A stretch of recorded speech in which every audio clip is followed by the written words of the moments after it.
अगले 10 मिनट में सनी का पूरा वर्ल्ड व्यू हिल गया था। काई ने उस पर सवालों की बारिश कर दी थी, और वो सारे सवाल ऐसे थे जिनका किसी भी इंपॉर्टेंट चीज से कोई लेना देना नहीं था। तुम्हारा क्या मतलब है?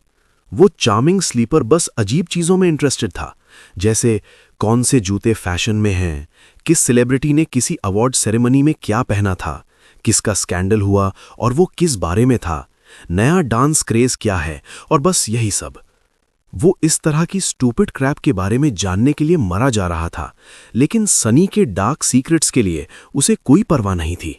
ये ऑलमोस्ट इंसल्टिंग था, और बुरा ये था कि सनी खुद को एक कंप्लीट फूल समझ रहा था, क्योंकि वो एक भी जवाब नहीं दे पाया। भला फैशन और हाई कल्चर के बारे में उसे क्या पता था? कुछ भी नहीं। कुछ देर बाद काई का जोश ठंडा पड़ गया। उसे एक कॉमिकली उदास चेहरे के साथ देखते हुए उसने गहरी सांस ली और धीरे से आखिरी सवाल पूछा। सनी, सच बताना, क्या तुम रियल वर्ल्ड में भी हिकिकोमोरी थे? सनी ने अपनी पलकें झपकाईं। ये बेवकूफ क्या बकवास कर रहा है? एक क्या? काई ने अपना गला साफ किया और उसे एक अपोलोजेटिक स्माइल दी। तुम जानते हो ना, एक रेक्ल्यूस, एक शट इन, कोई ऐसा जो किसी पत्थर के नीचे रहता हो। सनी उस गॉर्जियस यंग मैन को घूरता रहा। उसे लगा जैसे जब से वो मिले हैं दुनिया का कोई सेंस नहीं बन रहा। तुम क्या बात कर रहे हो? मैं पत्थर के नीचे क्यों रहूंगा? ठंड से मर नहीं जाऊंगा। मैं एक बार कार्गो कंटेनर में रहा था, लेकिन उसमें 4 दीवार और एक छत तो थी कम से कम। काई ने एक और आह भरी और दूसरी तरफ मुड़ गया। समझ गया। खैर, बॉदर करने के लिए सॉरी।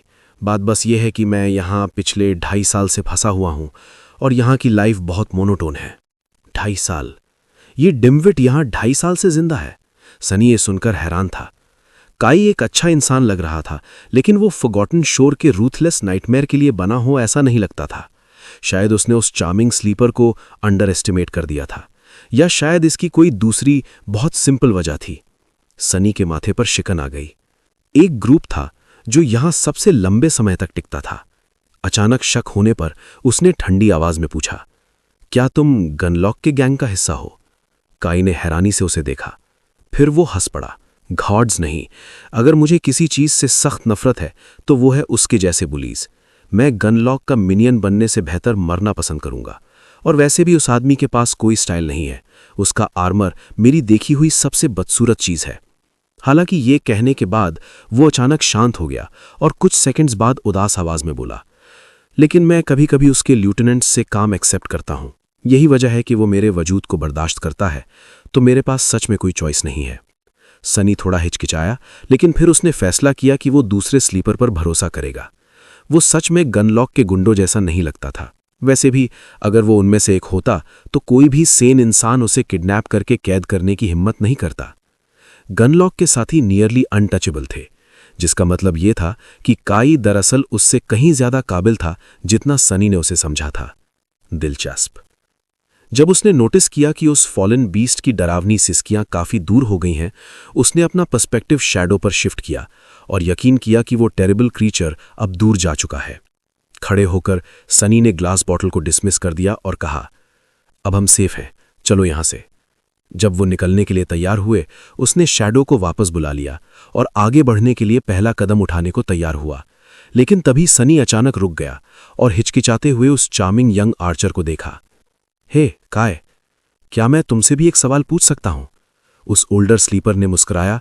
उसके चेहरे पर ईमानदारी और उत्सुकता साफ दिख रही थी। बिल्कुल। सनी कुछ देर तक शांत रहा, फिर एक अजीब आवाज में बोला, वो तुम्हारा आर्मर, क्या तुम उसे इसलिए पहनते हो क्योंकि वो सबसे बेस्ट था जो तुम्हें मिला, या इसलिए क्योंकि वो अच्छा दिखता है? काई ने उसे कंफ्यूजन के साथ देखा। अपनी एक एक्सक्विजिट आईब्रो उठाते हुए वो बोला, मुझे सवाल समझ नहीं आया, क्या दोनों में कोई फर्क है? सनी ने अपनी आंखें बंद की, आह भरी और दूसरी तरफ मुड़ गया। कोई बात नहीं, चलो चलते हैं। जैसे ही सूरज होराइजन के ऊपर आया, वो सिटी के अंदर गहराई में जाने लगे, धीरे धीरे इसके सेंटर की तरफ बढ़ते हुए। वो कासिल उस कर्स्ड सिटी के बीचों बीच एक ऊंची पहाड़ी पर खड़ा था। वो ग्रैंड और मैग्निफिसेंट था, जिसमें दर्जनों टावर्स हवा में उठे हुए थे और हर टावर कई इलैबोरेट आर्चेज और कॉलम्स पर टिका हुआ था। छत के नीचे से ग्रोटेस्क गारगोयल्स नीचे खंडहरों को घूर रहे थे। कासल तक जाने वाली सड़क भी कासल जितनी ही इंप्रेसिव थी। वो नैरो और हेविली फोर्टिफाइड थी और पहाड़ी के चारों तरफ इस तरह घूमती थी कि कासल के डिफेंडर्स किसी भी हमलावर पर तीरों की बारिश कर सकें। सड़क के अंत में एक शानदार सीढ़ी कासल के दरवाजों तक जाती थी। उसके सामने कभी एक विशाल स्टोन प्लेटफॉर्म हुआ करता था जो सोल्जर्स के इकट्ठा होने के लिए बना था, ताकि अगर दुश्मन बाकी सारे डिफेंस लाइंस तोड़ दे तो ये आखिरी लाइन काम आए। अब वो प्लेटफॉर्म एक मेकशिफ्ट सेटलमेंट में बदल गया था, जहां पत्थर, लकड़ी और जो कुछ भी उन लोगों के हाथ लगा उससे बनी हुई टूटी फूटी बिल्डिंग्स केओटिकली यहां वहां खड़ी थीं, जो मेसी ग्रुप्स और नैरो एलीज बना रही थीं। ये जगह उन आउटस्कर्ट्स जैसी तो नहीं दिखती थी, लेकिन यहां भी वही मिजरी, डर और डेस्परेशन की हवा थी। जैसे ही वो दोनों उस आउटर सेटलमेंट के पास पहुंचे, कई स्लीपर्स ने फ्रेंडली स्माइल्स के साथ काय का स्वागत किया। हे नाइट, तुम्हें देखकर खुशी हुई यार, तुम आजकल कहाँ थे? काई शर्मिंदा मुस्कुराया। हाँ, तुम जानते हो, बस इधर उधर उड़ रहा था। तुम्हारा क्या हाल है दोस्त? जब वो चार्मिंग यंग मैन अपने जान पहचान वालों से बातें कर रहा था, सनी ने सावधानी से आसपास देखा। पिछली बार के मुकाबले ये जगह थोड़ी बदल गई थी। सेटलमेंट खुद तो वैसा ही लग रहा था, बस कुछ बिल्डिंग्स के शेप्स थोड़े बदल गए थे। लोग हालांकि किसी तरह ज्यादा एनर्जाइज्ड और कॉन्फिडेंट लग रहे थे, जैसे मौत और भूखमरी का डर अब इतना हैवी नहीं था। लेकिन हवा में एक अजीब सी टेंशन थी। लगता है वो इन 3 महीनों में काफी बिजी रही है। आखिरकार बात खत्म करके काई उसकी तरफ मुड़ा और माफी मांगते हुए मुस्कुराया। उसके लिए सॉरी। सनी ने घूरा। वो लोग तुम्हें नाइट क्यों बुला रहे हैं? उस चार्मिंग यंग मैन ने उसे देखा, फिर गला साफ किया और आवाज में थोड़ी अजीबनेस के साथ बोला, ओह, तुम्हें सच में नहीं पता। खैर, ये एक तरह का निकनेम है, नाइटिंगेल। यहां के लोग मुझे इसी नाम से जानते हैं। कितना स्टूपिड निकनेम है, सनी ने सोचा और काम को जल्द से जल्द खत्म करने का फैसला किया। वो इस डिप्रेसिंग जगह को छोड़ने के लिए बेचैन था। ठीक है, अब जबकि हम यहां आ ही गए हैं तो अपना वादा पूरा करने का वक्त आ गया है। काई ने हाँ में सर हिलाया। जरूर, तुम क्या चाहते हो मैं क्या करूं? सनी ने आसपास देखा, ये यकीन करने के लिए कि कोई उन्हें सुन न सके, और कहा, ये सिंपल है। कासिल के अंदर जाओ और पता लगाओ कि कौन मेमोरीज बेच रहा है और उनकी प्राइस क्या है।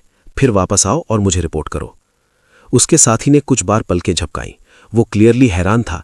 फिर उसने कंधे उचका दिए और कहा, कोई बात नहीं, लेकिन इसमें थोड़ा वक्त लगेगा।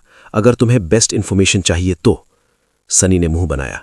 जैसा ठीक लगे वैसा करो, मैं वहां उस गली में तुम्हारा इंतजार करूंगा। काई ने आखिरी बार उसे देखा, मुस्कराया और चला गया। नर्वस और टेंस महसूस करते हुए सनी एक सुनसान गली की तरफ गया और दीवार से टेक लगाकर खड़ा हो गया। उसने खुद को जितना हो सके छोटा और अननोटिसेबल बनाने की कोशिश की। यहां होना उसे बेचैन कर रहा था। शायद वापस आने का उसका फैसला एक गलती आखिरकार थी। शायद उसे बस मुड़कर चले जाना चाहिए था, लेकिन वो नहीं हिला। डीप डाउन वो जानता था कि उसे ज्यादा से ज्यादा मेमोरीज इकट्ठा करने के लिए इस मौके का फायदा उठाना ही होगा, ताकि उसका शैडो जल्द से जल्द स्ट्रॉन्गर बन सके। शायद उसे ये मौका दोबारा कभी न मिले। वक्त धीरे धीरे बीतने लगा। 1 घंटा गुजरा, फिर दूसरा। काई वाकई इंफॉर्मेशन इकट्ठा करने में काफी वक्त लगा रहा था। हालांकि कुछ बुरा नहीं हुआ था अभी तक। सनी को लगने लगा था कि वो बेवजह ही नर्वस हो रहा है, लेकिन तभी बेशक जिस चीज का उसे सबसे ज्यादा डर था वो हकीकत बन गई। उसके पीछे से अचानक एक शांत, पेनफुली फेमिलियर आवाज गूंजी, हे सनी।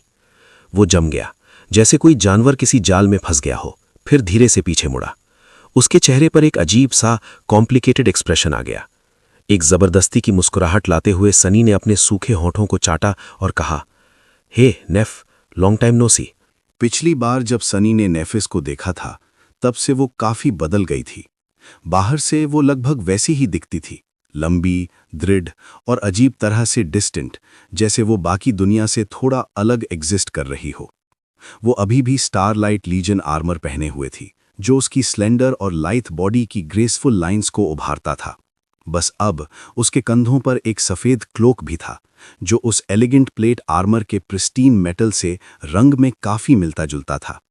चेंजिंग स्टार के सिल्वर बाल अब काफी लंबे हो गए थे, लगभग उसके कंधों तक पहुंच रहे थे। बिना उस शॉर्ट टॉम्बॉयिश कट के वो अजीब तरह से मैच्योर और फेमिनिन लग रही थी, जिससे सनी का दिल थोड़ा तेज धड़कने लगा। उसकी शांत ग्रे आंखें हमेशा की तरह स्ट्राइकिंग थीं। असली बदलाव हालांकि कहीं ज्यादा गहराई में छुपे थे। शायद सिर्फ वही इंसान उन्हें नोटिस कर सकता था जो उसे उतने अच्छे से जानता हो जितना सनी जानता था। या शायद इसलिए क्योंकि वो उसे इतने अच्छे से जान गया था कि उसकी ट्रू सेल्फ को ढकने वाला डिटैच्ड इनडिफरेंस का पर्दा दरक गया था और उसके नीचे छुपे गहरे एहसास सामने आ गए थे। नेफिस अब कहीं ज्यादा अलाइव लग रही थी, कहीं ज्यादा प्रेजेंट। उसकी आंखों में रिजॉल्व और डिटर्मिनेशन चमक रही थी। वो एक टेम्पलेट कॉन्फिडेंस की इन्फेक्शियस फीलिंग रेडिएट कर रही थी। ये उसकी ताकत थी, कन्विक्शन की ताकत। उस नज़र के नीचे सनी कांप उठा। नेफ वो इंसान थी जिसे वो सबसे ज्यादा देखना चाहता था और साथ ही ये उम्मीद भी करता था कि उसे दोबारा कभी न देखना पड़े। वो असली वजह थी कि उसे कासिल छोड़ना पड़ा था। इस फेटेड मीटिंग से जागकर यादों का एक सैलाब उसके दिमाग की सतह पर आ गया। काश उसे उस वक्त पता होता। खैर, वैसे भी कुछ बदलता नहीं। 4 महीने पहले जिस रात वो डीमन की हड्डियों से बनी नाव पर कर्स्ड सी में उतरे थे, सनी हवा में ठिठुर रहा था। अंधेरे की ठंडी पकड़ में एक सदी बिताने के बाद उनके एस्केप की वो अंतहीन रात आखिरकार अपनी आखिरी सांसें ले रही थी। वो हिला और पूरब की तरफ मुड़ा, जहां होराइजन के ऊपर पेल लाइलैक की एक घूसली लाइन दिखाई दी। ठिठुरते हुए उसने अपने होंठों को चाटा और एक रैस्पी आवाज में कहा, कैसी सुबह हो गई है। ये शब्द बोलने के बाद सनी को चलाने वाली ताकत का आखिरी कतरा भी गायब हो गया और वो पत्थरों पर ढेर हो गया। उसका सीना भारी सांसों के साथ उठ और गिर रहा था। फॉरगॉटन शोर के उस सूने नर्क को गर्म धूप में नहलाने के लिए एक नई सुबह तैयार थी। वो बच गए थे।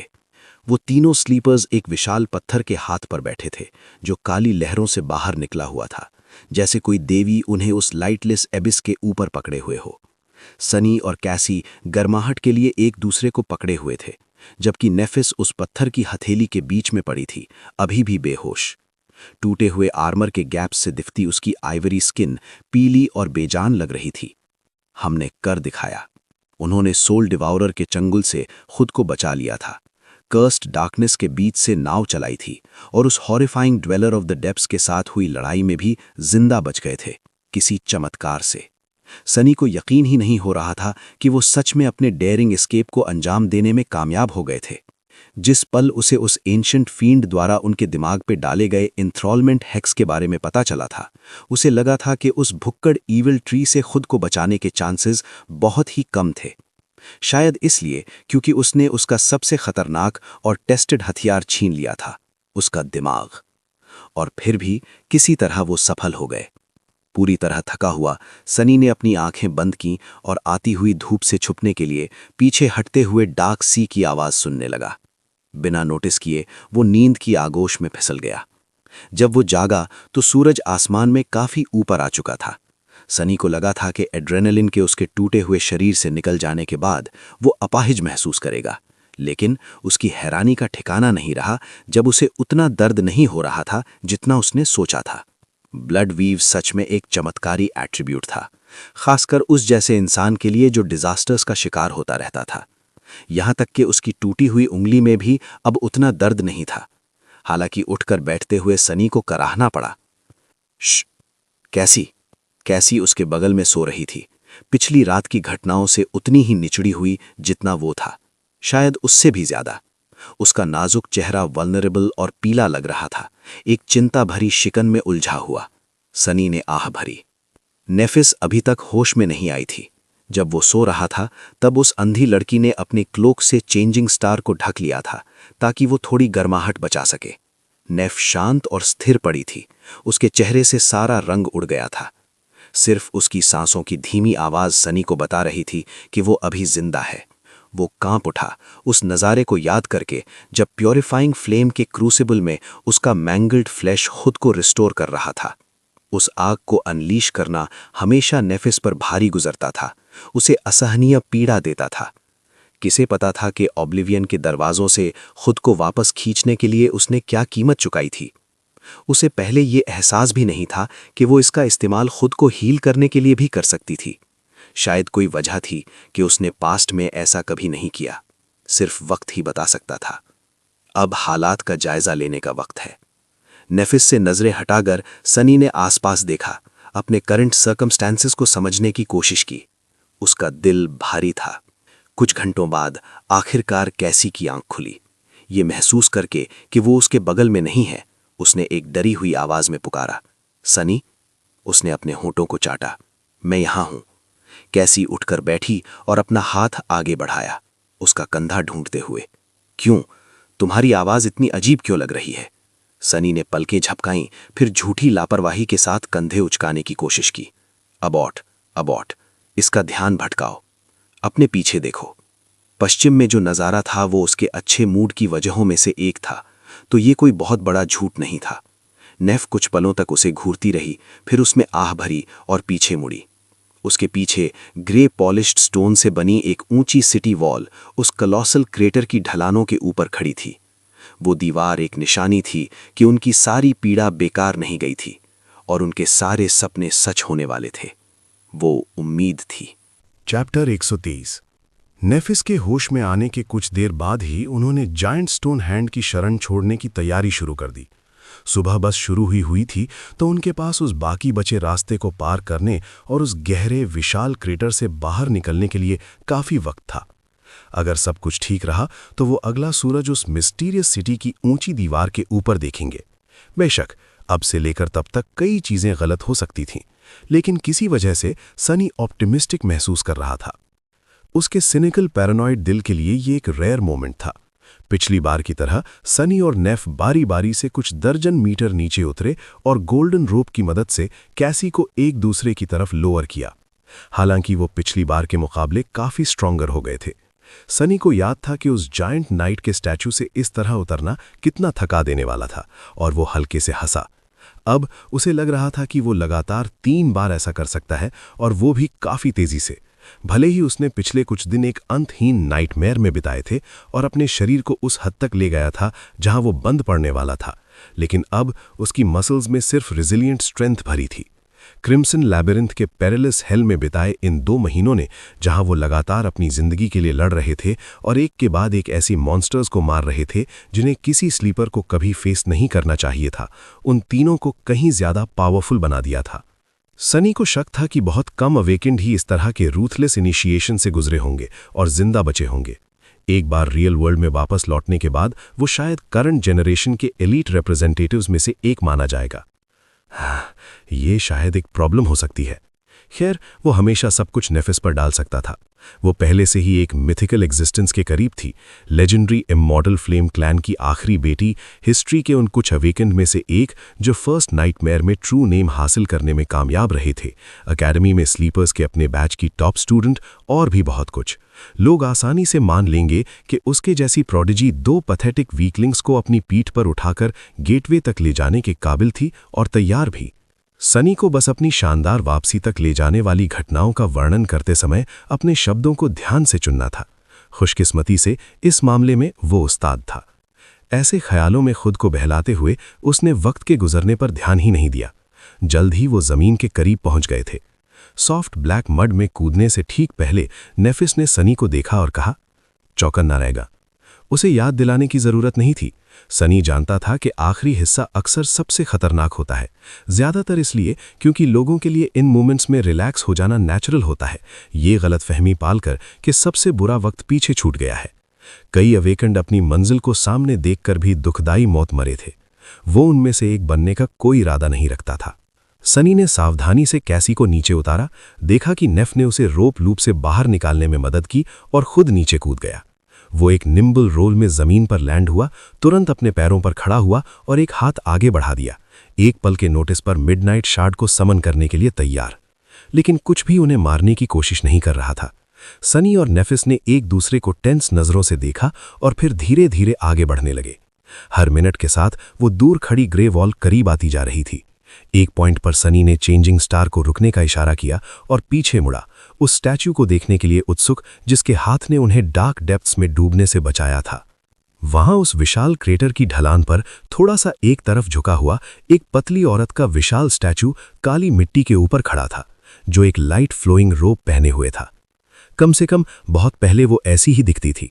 अब उसका एक हाथ टूट गया था, सिर्फ उसका कंधा अपनी जगह पर बचा था। खुशकिस्मती से दूसरा हाथ अभी भी वहां था और उसने उन 3 स्लीपर्स के लिए उनकी डेस्परेट नीड के वक्त एक सेफ हेवन का काम किया था। जैसा सनी ने एक्सपेक्ट किया था, उसके रोब की स्टोन सरफेस पर 7 चमकते हुए तारे उकेरे गए थे। जिसे देखकर उसे सबसे ज्यादा क्यूरियोसिटी हुई वो ये थी कि उस जायंट नाइट की तरह ही वो ग्रेसफुल औरत भी बिना सर के लग रही थी। एक बार फिर सनी ने सोचा कि क्या ये स्टोन टाइटन्स शुरू से ही बिना चेहरों के बनाए गए थे या फिर बाद में किसी ने डिस्ट्रक्टिव रेज में आकर उनका सर कलम कर दिया था। 7 सील्स की रक्षा करने वाले 7 कटे हुए सर। सनी ने कैसी के डरावने विजन को याद करते हुए सोचा। उस विजन का रहस्य किसी टैंटलाइजिंग पहेली से कम नहीं था।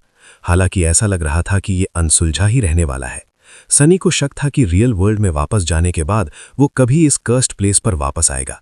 ड्रीम रेल्म में कई रीजन्स थे और उनमें से लगभग हर एक इस हेलिश फॉरगॉटन शोर से कहीं बेहतर था। भाड़ में जाइए सारी बकवास। उस स्टैचू को शुक्रिया अदा करते हुए जिसने उनकी जान बचाई थी, सनी मुड़ा और पश्चिम की तरफ बढ़ गया। जैसे ही वो ढलान के उस हिस्से के पास पहुंचे जो लगभग वर्टिकल था, आखिरकार कुछ खतरनाक हुआ। जैसे ही सनी मिट्टी में दबे एक चौड़े पत्थर पर कदम रखने वाला था, वो पत्थर अचानक हिला और एक तरफ लुढ़क गया। एक भयानक दहाड़ उस कोलोसल क्रेटर के सन्नाटे में गूंज उठी, जिससे वो डर से कांप उठा। ये सोचकर कि मिट्टी के नीचे से कुछ रेंग कर बाहर आ रहा है, सनी पीछे कूदा और अपनी तलवार समन कर ली। उसके बगल में नेफ भी वही कर रही थी, जबकि कैसी तेजी से पीछे हटी ताकि रास्ते में ना आए। हालांकि मिट्टी में कुछ भी नहीं हिल रहा था। ना ही कोई जायंट बीस्ट उनके मांस की दावत उठाने के लिए उठा, ना ही किसी हॉरिफाइंग अबॉमिनेशन ने उन्हें जमीन के नीचे अपने जबड़े में खींचने के लिए अपने हाथ फैलाए। तो फिर वो भयानक दहाड़ किसने मारी थी? जब सनी समझने की कोशिश कर रहा था कि क्या हो रहा है, अचानक उसके दाहिने पैर में एक तेज दर्द हुआ। नीचे देखने पर उसने देखा वो कमबख्त पत्थर उसकी शिन को चबा रहा था। वो पत्थर जो एक अजीब नाइटमेयर क्रीचर निकला, उसकी सतह पर लंबे नुकीले दांतों से भरा एक मुंह खुल गया था। वो सनी तक पहुंचने के लिए ऑकवर्डली कुछ बार लुढ़का और फिर उसने उसके नरम मांस में अपने दांत गड़ाने की कोशिश की। वो शायद सनी का पैर काटकर अलग कर देता, लेकिन खुशकिस्मती से पपेटियर्स श्राउड का लेदर बूट उस पत्थर के जबड़ों के लिए कुछ ज्यादा ही सख्त साबित हुआ। तो वो बस बेचारे गुस्से में लेदर को चबा रहा था। हालात दर्दनाक थे, लेकिन बिल्कुल भी खतरनाक नहीं। सनी ने पत्थर को घूरा, फिर अपना सर उठाया और हैरानी में नेफिस को देखा। उसका एक्सप्रेशन हमेशा की तरह इंडिफरेंट था, लेकिन इतना वक्त साथ बिताने के बाद वो उसके चेहरे पर साफ लिखी अम्यूजमेंट को पहचान सकता था।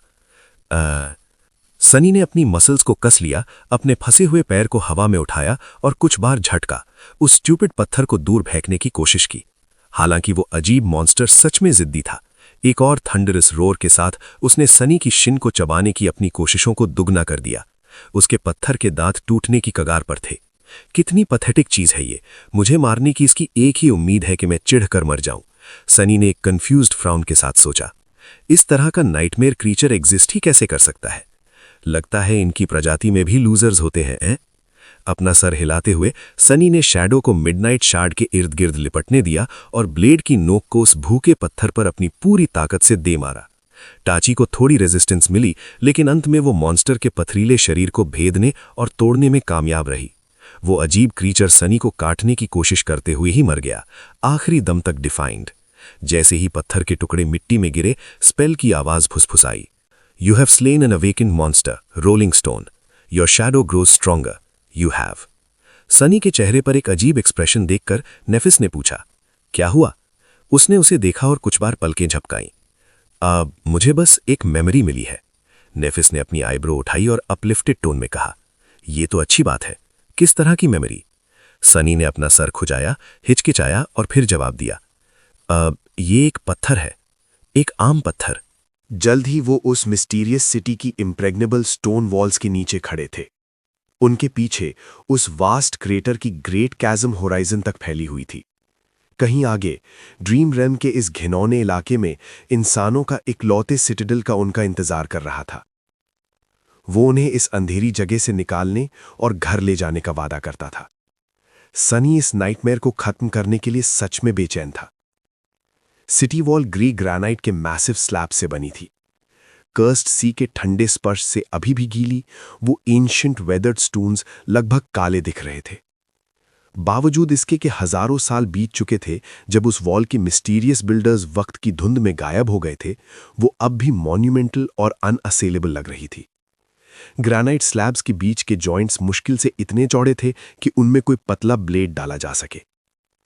ऊपर देखते हुए सनी ने वॉल की हाइट का अंदाजा लगाने की कोशिश की। ये कम से कम 7 मीटर ऊंची होगी।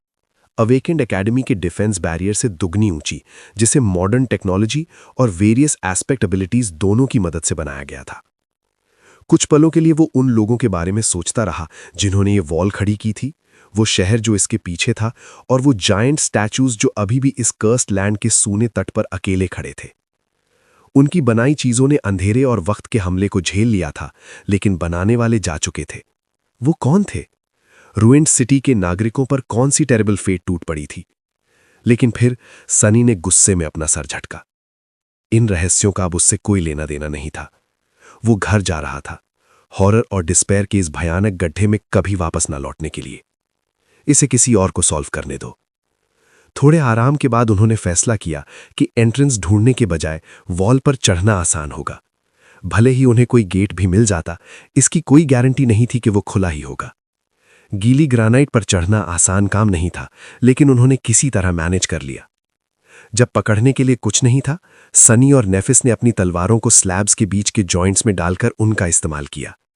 कुछ अनप्लेजेंट कट्स के बाद उन्हें सही रिदम मिल गई और वो तेजी से आगे बढ़ने लगे। कंज्यूम्ड सोल शार्ड्स और शैडो फ्रैगमेंट्स और साथ ही सर्वाइवल की नेवर एंडिंग बैटल की रूथलेस ट्रेनिंग से एनहांस्ड, उनके शरीर ताकत और एंड्योरेंस से भरे हुए थे। वो दोनों ह्यूमन फिजिकल एबिलिटी के पीक पर थे। जल्द ही वो मैसिव वॉल के टॉप पर पहुंच गए और किनारे के ऊपर से चढ़ गए। सांस लेने के लिए रुके बिना ही सनी भूखों की तरह आगे रेंगता हुआ गया, अपने पैरों पर कूदा और नीचे देखा। छाए हुए सन्नाटे में वो गोल्डन रोप के पत्थर से रगड़ने की आवाज सुन सकता था। हालांकि उसका दिल उससे कहीं ज्यादा जोर से धड़क रहा था। जल्द ही नेफिस और कैसी उसके पास आ गए। उस अंधी लड़की ने उसका कंधा पकड़ा और पूछा। उसकी आवाज ब्राइट और उम्मीद से भरी थी। सनी, तुम्हें क्या दिख रहा है? उसने अपने होठों को चाटा। उनके नीचे एक एक्सपेंसिव सिटी खंडरों में तब्दील हो चुका था। खूबसूरत स्टोन बिल्डिंग्स टूटी और बिखरी हुई थीं, उनमें से कई बस मलबे के ढेर में बदल चुकी थीं। वहां चौड़ी सड़कों पर चलने वाले कोई लोग नहीं थे।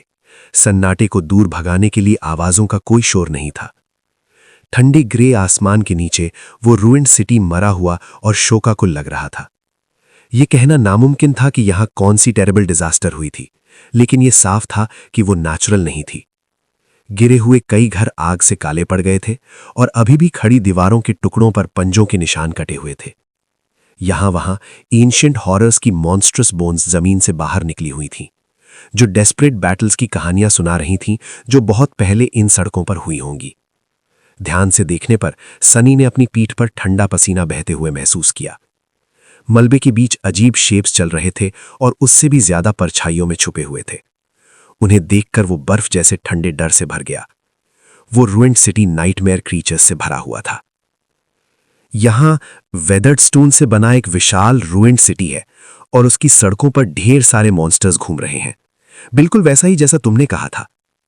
उस ऊंची सिटी वॉल पर जो वो खड़े थे, वो किसी सड़क जितनी चौड़ी थी। वो दोनों दिशाओं में अंतहीन फैली हुई थी, जो इस विशाल रूइंस को एक अजीब तरह से परफेक्ट सर्कल में घेरे हुए थी। बीच बीच में उसकी इम्पेनेट्रेबल ग्रेनाइट बॉडी में टावर्स बने हुए थे, जो पोटेंशियल एनिमीज के खिलाफ बैस्टियंस का काम करते थे। किसने सोचा होगा कि एक दिन ये ग्रेट बैरियर हॉरेबल मॉन्स्टर्स को रोकने के लिए नहीं, बल्कि असली हॉरर्स को कैद करने के लिए काम आएगा। लेकिन सनी को उस वॉल में ज्यादा दिलचस्पी नहीं थी। उसे मॉन्स्टर्स में भी ज्यादा दिलचस्पी नहीं थी। इसके बजाय उसकी नजरें रूइंस के ऊपर खड़ी ऊंची पहाड़ी की तरफ खिंच गईं। उस पहाड़ी पर, रूइंस के बीच में एक पहाड़ी पर एक शानदार कासल खड़ा है। वो ऐसा लग रहा है जैसे किसी लेजेंड से निकला हो। उसकी दीवारें रेडिएंट व्हाइट स्टोन से बनी हैं, जिसमें ऊंचे टावर्स और मजेस्टिक स्पायर्स आसमान को चीर रहे हैं। वो शहर के ऊपर खड़ा है, एक उम्मीद के प्रतीक की तरह। इस नर्क में एकमात्र ऐसी चीज जो अंधेरे से अछूती लगती है। और कैसी के चेहरे पर एक बड़ी मुस्कान आ गई। हां, ये वही कासिल है जो मैंने देखा था। हालांकि सनी ने उसे नहीं सुना। जैसे ही वो अंधी लड़की को उस ब्राइट कासिल की शान बयान कर रहा था, उसकी नजर गलती से उसके पीछे फिसल गई। अब उसे सिर्फ उस साइक्लोपियन टावर का डार्क सिलुएट दिख रहा था जो दुनिया के ऊपर सॉलिडिफाइड ब्लड से बने किसी अनहोली स्पीयर की तरह मंडरा रहा था। जैसे ही सनी ने उसे देखा, उसका दिल एक अनएक्सप्लेनेबल फियर की पकड़ में आ गया। ये क्रिम्सन स्पायर था। उससे निकलने वाले हॉरर का एहसास इतना काफी था कि वो दोबारा कभी उसकी तरफ न देखना चाहे, और फिर भी वो नजरें फेरने के काबिल नहीं था। उसके बगल में नेफिस भी उसे घूर रही थी। उसके ख्याल एक रहस्य थे। उसके चेहरे पर एक टेंस डार्क एक्सप्रेशन था। कुछ सेकंड्स बीतने के बाद चेंजिंग स्टार आखिरकार खुद को संभाल पाई और दूसरी तरफ मुड़ गई। कासिल की तरफ देखते हुए उसने शिकन चढ़ाई और कहा, सिटाडेल तक जाने वाला आखिरी रास्ता बेहद खतरनाक हो सकता है। हमें जल्दबाजी नहीं करनी चाहिए। चलो पहले नीचे उतरने का रास्ता ढूंढते हैं। चैप्टर 125। ना नेफिस और ना ही सनी दीवार से नीचे उतरना चाहते थे, क्योंकि अगर कुछ बुरा हुआ तो उनके पास भागने का कोई रास्ता नहीं बचता।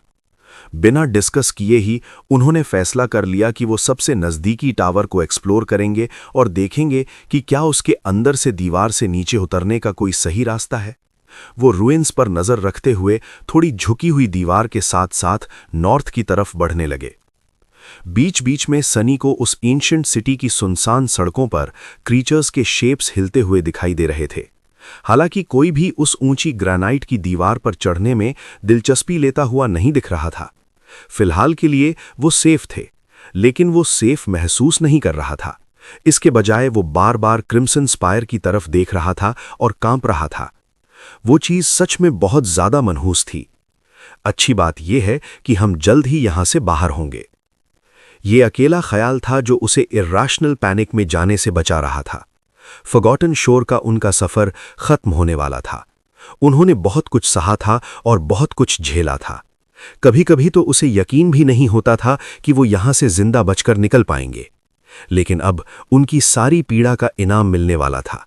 आज़ादी का रास्ता उनकी नज़रों के सामने था। उन्हें बस शान से घर लौटने के लिए ये आखिरी रुकावट पार करनी थी।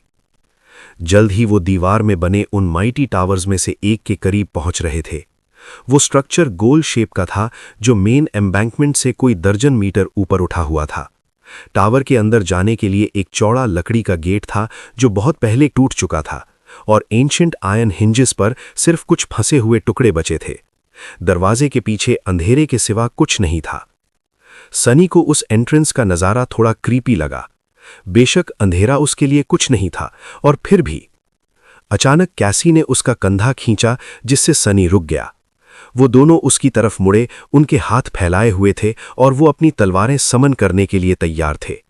क्या हुआ कैसी? सनी ने चौकन्ना होकर पूछा।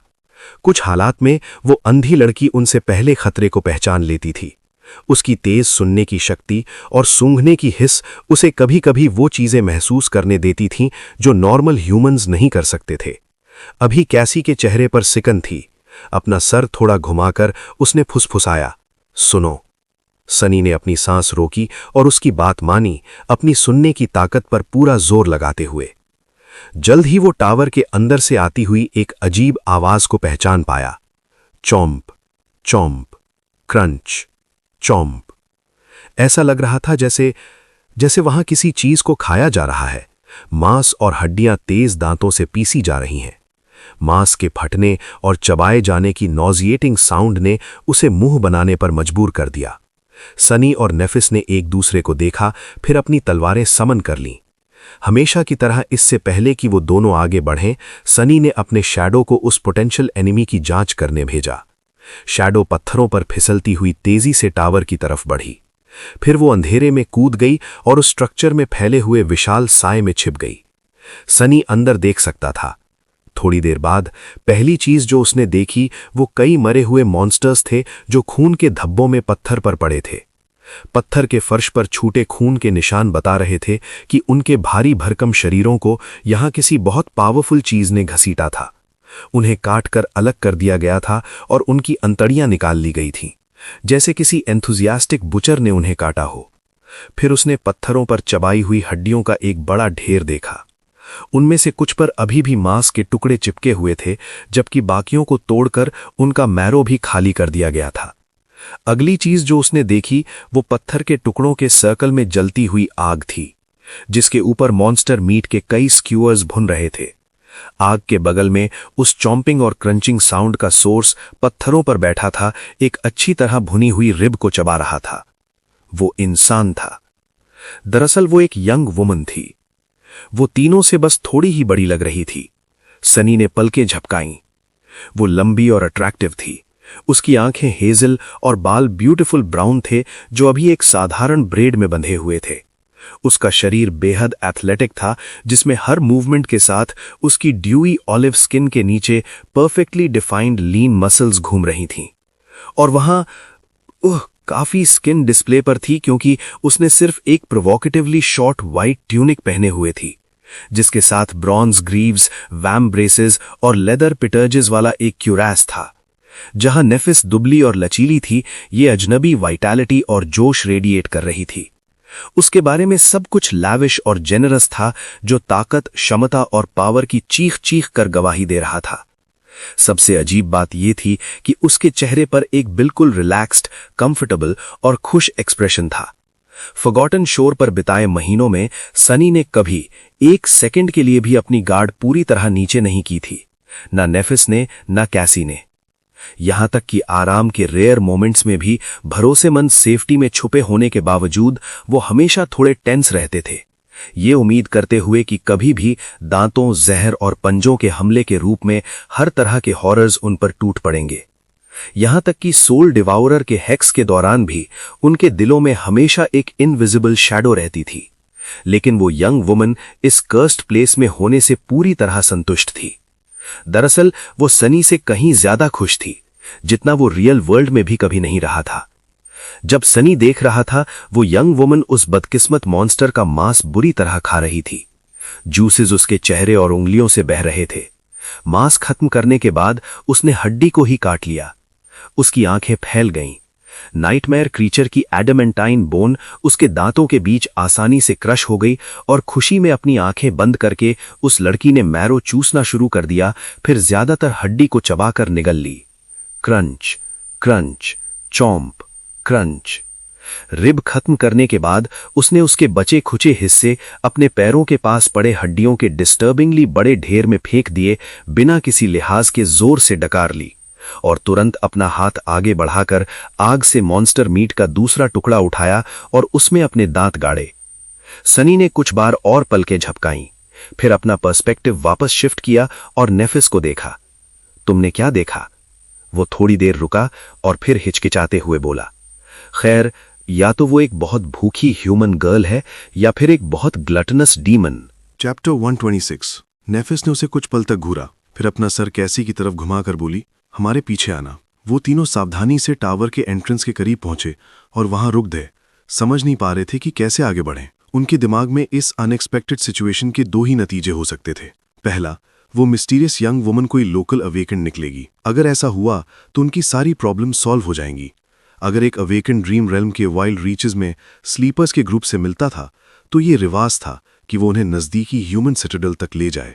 बेशक एक्सेप्शंस होते थे, लेकिन आम तौर पर अवेकेंड कोशिश करते थे कि वो स्लीपर्स का ध्यान रखें। इस एलियन लैंड में इंसानों को एक साथ रहना पड़ता था। ये सिर्फ एक मॉरल ऑब्लिगेशन नहीं थी, बल्कि उनके अपने फायदे में भी था। दूसरा, वो अजनबी कोई नाइटमेयर क्रीचर निकलेगी।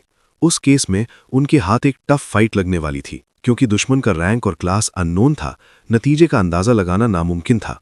उन्हें बस रिस्क लेना था। एक गहरी सांस खींचकर सनी नेफिस के पीछे टावर के खंडे अंधेरे में चला गया। तुरंत भुनते हुए मांस की एपेटाइजिंग खुशबू उसके नाक से टकराई। उसका पेट गुड़गुड़ाया। क्रैप! इससे पहले कि सनी रिएक्ट कर पाता, हड्डी का एक टुकड़ा उसके सर के पास से उड़ता हुआ निकला और दीवार से इतनी जोर से टकराया कि छोटे टुकड़ों में बिखर गया। देर से ही सही, उसने मिडनाइट शार्ड उठाया और डिफेंसिव स्टांस ले लिया। लेकिन थोड़ी देर हो चुकी थी। वो यंग वुमन उनकी मौजूदगी से पहले ही अलर्ट हो चुकी थी। अपना सर उठाकर उसने एक चौड़ी मुस्कुराहट के साथ अपने दांत दिखाए और बड़बड़ाई, क्या कोई परछाइयों में छुपा है? बाहर आकर खेलते क्यों नहीं? उसकी आवाज गहरी, स्मूकी और उसमें एक रैस्पी हस्कीनेस थी। लेकिन जो बात सबसे ज्यादा मायने रखती थी, वो ये कि वो इंसानों की भाषा बोल रही थी। वो इंसान थी, शायद। वो अजनबी अभी भी रिलैक्स पोज में बैठी थी, लेकिन सनी की नजरों से उसकी कार्व्ड मसल्स में आई सटल टेंशन छुपी न रही। उसे कोई शक नहीं था कि वो अलेजेड अवेकेंड किसी भी पल हिंसा के तूफान में बदल सकती है। बेहतर यही था कि उसे प्रवोक ना किया जाए। नेफ को देखते हुए उसने उसका एग्जाम्पल फॉलो किया और अपनी तलवार डिसमिस कर दी। फिर वो तीनों हिचकिचाते हुए बॉनफायर की रोशनी के सर्कल में आगे बढ़े। उस यंग वुमन ने उन्हें हैरानी से देखा और अपनी आईब्रोज उठाई। इंसान? हाँ, अनएक्सपेक्टेड। फिर वो मुस्कुराई और अपना सर हिलाया। आह, मेरे मैनर्स कहाँ गए। इसके साथ ही वो हल्के से अपने पैरों पर खड़ी हो गई। उसकी ट्यूनिक का सफ़ेद कपड़ा थोड़ा खिसका, जिससे उसकी टोन्ड पावरफुल थाइज और भी ज्यादा दिखने लगीं। सनी ने पलकें झपकाईं। उसने सोचा था कि वो अजनबी लंबी है, लेकिन अब उसे एहसास हुआ कि उसकी असली हाइट कितनी इंपोजिंग थी। वो औरत नेफिस से काफी लंबी थी। सनी की तो बात ही छोड़ दो। अपनी रोबस्ट फिजिक, ऑलिव स्किन और आकेक आर्मर के साथ वो किसी एंशिएंट गॉडेस जैसी लग रही थी। उसकी आंखों में देखने के लिए अपनी गर्दन उठाना थोड़ा इरिटेटिंग था, लेकिन सनी के पास कोई चॉइस नहीं थी। अगर वो सीधा देखता तो उसकी नज़र सीधे उसकी शेपली वो यंग वुमन इस दौरान अपने फोर आर्म से अपना गंदा चेहरा साफ करती और आग की तरफ इशारा करती। यहाँ, क्या तुम लोग बैठना चाहोगे? पोलाइट इन्विटेशन के बावजूद वो हिचकिचाए। ऑकवर्ड साइलेंस में कुछ सेकंड्स बीतने के बाद नेफिस ने आखिरकार एक कदम आगे बढ़ाया और वो सवाल पूछा जो उन्हें तीनों को सता रहा था। अपनी आवाज में अजीब सी टेंशन और सप्रेस्ड इमोशन के साथ उसने सावधानी से कहा, क्या तुम इंसान हो? उसने उसे ब्लैंक एक्सप्रेशन के साथ घूरा, फिर कुछ बार पलकें झपकाईं। और मैं क्या हो सकती हूं? घोड़ा? इसके साथ ही उसने अपना सर पीछे फेंका और जोर से हंसी, अपने ही सिली जोक पर खुश होकर। नेफिस और सनी ने एक दूसरे को देखा, कंफ्यूज कि क्या करें। इस दौरान वो यंग वुमन कुछ बार और खिलखिलाई और उन्हें देखा। उसकी आंखों में खुशी की चिंगारियां नाच रही थीं। बिल्कुल मैं इंसान हूं, तुम पूछ भी क्यों रहे हो? खैर आओ बैठो, तुम लोगों को नीचे देख देख कर मेरी गर्दन थक गई है। इसके साथ ही वो आग के पास बैठ गई और एक रिलैक्स्ड पोज ले लिया। नेफिस, सनी और कैसी आखिरकार करीब आए और पत्थरों पर बैठ गए। उस लंबी लड़की को अपनी आंखों में हंग्री फ्लेम्स के साथ देखने लगे। उसने उन्हें ऊपर से नीचे तक देखा, फिर थोड़ी शिकन चढ़ाई। तुम लोगों को आसपास नहीं देखा? क्या तुम नए हो? नेफिस ने हाँ में सर हिलाया। हाँ, हम बस अभी शहर पहुंचे हैं। वो एक नॉर्मल, वेल एडजस्टेड इंसान की तरह एक्ट करने की बहुत कोशिश कर रही थी। ऐसा लग रहा था कि उसके सोशल स्किल सुधारने की अंतहीन कोशिशें बेकार नहीं गई थीं। अगर सनी को पता ना होता कि नेफ का नेचुरल स्टेट कितना ऑकवर्ड और क्लमजी था, तो उसे कुछ शक नहीं होता। वो यंग वुमन मुस्कुराई। तो इसका मतलब यह है कि तुम लोग लैब्रिंथ में पूरे 2 महीने जिंदा रहे? उसने सीटी बजाई और उन्हें नई इज्जत के साथ देखा। ये सच में एक फीट है, कांग्रेचुलेशंस। नेफिस कुछ सेकंड्स के लिए रुकी, फिर बोली, मैं नेफिस हूं और ये मेरे साथी हैं कैसिया और सनलेस। हम स्लीपर्स हैं जो विंटर सॉलिस्टिस के दौरान यहां आए थे। वो यंग वुमन उन्हें एक बड़ी फ्रेंडली स्माइल दी और बोली, तुमसे मिलकर अच्छा लगा। मैं एफी हूं। वेल, कम से कम लोग मुझे यही बुलाते हैं। मैं भी एक स्लीपर ही हूं। सनी ने माथा से कोड़ा। तो वो ब्यूटीफुल जायंटिस कोई अवेकन नहीं, बस उनकी तरह एक स्लीपर थी। अजीब बात थी, उसे याद नहीं था कि उसने कभी उसे एकेडमी में देखा हो। फिर भी चुप रहने के लिए बहुत बेचैन होकर वो आगे झुका और बोला, क्या तुम कासल से हो? वहां लोग रहते हैं ना? एफी ने उसे देखा। उसकी आंखों में एक अजीब इमोशन की झलक थी। वो लगभग पिटी जैसा लग रहा था। वहां कासल में लोग रहते तो हैं, हाँ। नेफिस और सनी ने एक्साइटेड नजरें मिलाईं। फिर चेंजिंग स्टार ने सावधानी से पूछा, क्या तुम हमें वहां ले जा सकती हो? एफी ने कंधे उचका दिए। जरूर, कोई बात नहीं। क्या तुम्हारे पास शार्ड्स हैं? सनी ने पलकें झपकाईं। सोल शार्ड्स का इस सबसे क्या लेना देना? उन्होंने उस अजीब पत्थर से 2 शार्ड्स निकाले थे जिसे उसने दीवार के नीचे मारा था। क्या वो पेमेंट मांगने वाली थी? नेफिस ने सोल शार्ड्स निकाले और उस लंबी लड़की को दिखाए। हमारे पास 2 हैं। एफी ने आह भरी। सिर्फ 2? खैर, कुछ ना होने से तो बेहतर है आई गेस। इन्हें रखो, तुम्हें बाद में इनकी जरूरत पड़ेगी। उसकी बातों का मतलब ठीक से ना समझते हुए नेफिस रुकी, फिर अनसर्टनली बोली, हम सिटाडेल पहुंचने और गेटवे एक्सेस करने की उम्मीद कर रहे थे। इसमें कितना वक्त लगेगा?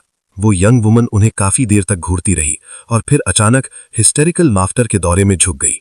वो इतनी देर तक और इतनी जोर से हंसी कि जल्द ही उसकी आंखों के कोनों में आंसू आ गए। अनप्लेजेंटली सरप्राइज्ड वो तीनों स्लीपर्स उसे शॉक में घूरते रहे।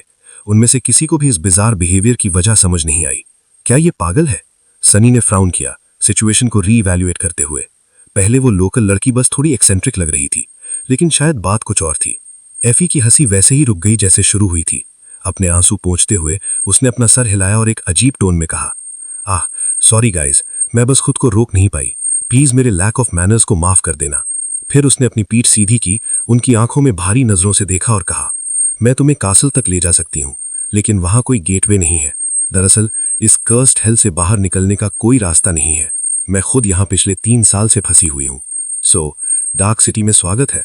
अंदर आने वाले सब अपनी उम्मीद छोड़ दे, और वो सब। उसकी बातों से शेल शॉक्ड वो तीनों उस यंग वुमन को पीले पड़ चुके चेहरों के साथ घूर रहे थे। सनी ने अपने दिल में किसी नाजुक और कीमती चीज को टूटते हुए महसूस किया, जो उसे ऑलमोस्ट फिजिकल दर्द दे रही थी। नहीं, नहीं, ऐसा नहीं हो सकता। ये सच नहीं हो सकता था। कैसे? ये सब बेकार कैसे हो सकता था?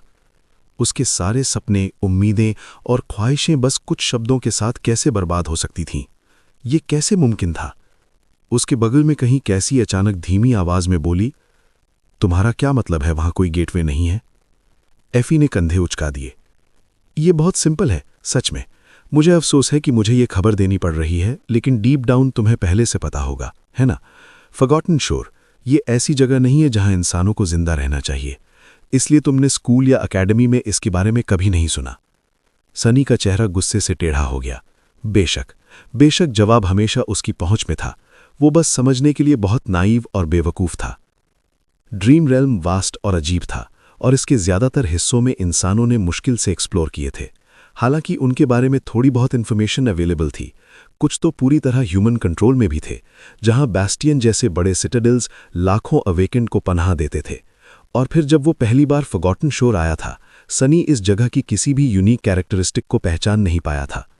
उस वक्त उसे लगा था कि इसकी वजह उसकी अधूरी एजुकेशन थी। उसे सच तभी समझ जाना चाहिए था जब ना तो नेफिस और ना ही कैसी वहां सफल हुए जहां वो फेल हुआ था। इस रीजन जैसी यूनिक जगह पूरी तरह अनजान क्यों होगी? सबसे लॉजिकल एक्सप्लेनेशन यही होती कि कोई भी इस डेडली अबिस से रियल वर्ल्ड में वापस लौटकर दूसरों को इसके बारे में बताने के लिए जिंदा नहीं बचा। वो कितना बड़ा बेवकूफ था। एकेडमी की कंफर्टेबल लाइफ में बस कुछ हफ्ते बिताए और वो पूरी तरह भूल गया था कि दुनिया उस जैसे लोगों के साथ कभी फेयर नहीं खेलती। सच हमेशा उसकी वर्स्ट एक्सपेक्टेशन से बुरा होता था, तो इस बार अलग क्यों होता? दुनिया एक शिकारी थी जो हमेशा तुम्हें खा जाने का मौका इंतजार करती थी। वो किसी और चीज की उम्मीद भी क्यों करता? उसके मुंह में वही जाना पहचाना कड़वा स्वाद आ गया। इस दौरान एफी ने जेंटल टोन में बात जारी रखी। कोई 15 साल पहले पावरफुल और डेस्परेट स्लीपर्स का एक ग्रुप इस शहर तक पहुंचने और कैसल पर कब्जा करने में कामयाब हो गया। इसलिए नहीं कि वहां गेटवे था, बल्कि इसलिए क्योंकि वो अकेली जगह थी जो उन्हें सेफ रख सकती थी, कम से कम कुछ वक्त के लिए। तब से लेकर अब तक हर सॉल्स्टिस पर कुछ लकी या रिसोर्सफुल लोग कैसल तक रास्ता ढूंढ लेते हैं, बस हम बाकियों के साथ यहां फंसने के लिए। नेफिस चुपचाप बैठी थी। सिर्फ उसकी भिंची हुई मुट्ठियां उसके दिल में उठे जज्बातों के तूफान का पता दे रही थी। कैसी हालांकि इस खबर से उन दोनों से ज्यादा टूट गई थी। आखिरकार ये उसका विजन ही था जो उन्हें इस जाल में लाया था। उसका चेहरा मौत जैसा पीला था और दर्द और शौक का एक्सप्रेशन उसकी नाजुक लकीरों को बिगाड़ रहा था। अपनी आंखें बंद करते हुए वो फुसफुसाई, लेकिन ये फेयर नहीं है। एफी ने उसकी तरफ तरस खाते हुए देखा। फिर वो हंसी, डार्कली मुस्कुराई और बोली, कब कुछ फेयर था? वो सही थी, बेशक। इंसानी कल्पना के एथीरियल रेल्म के बाहर इंसाफ जैसी कोई चीज एग्जिस्ट नहीं करती थी। सनी ने यह सबक बहुत बहुत पहले सीख लिया था।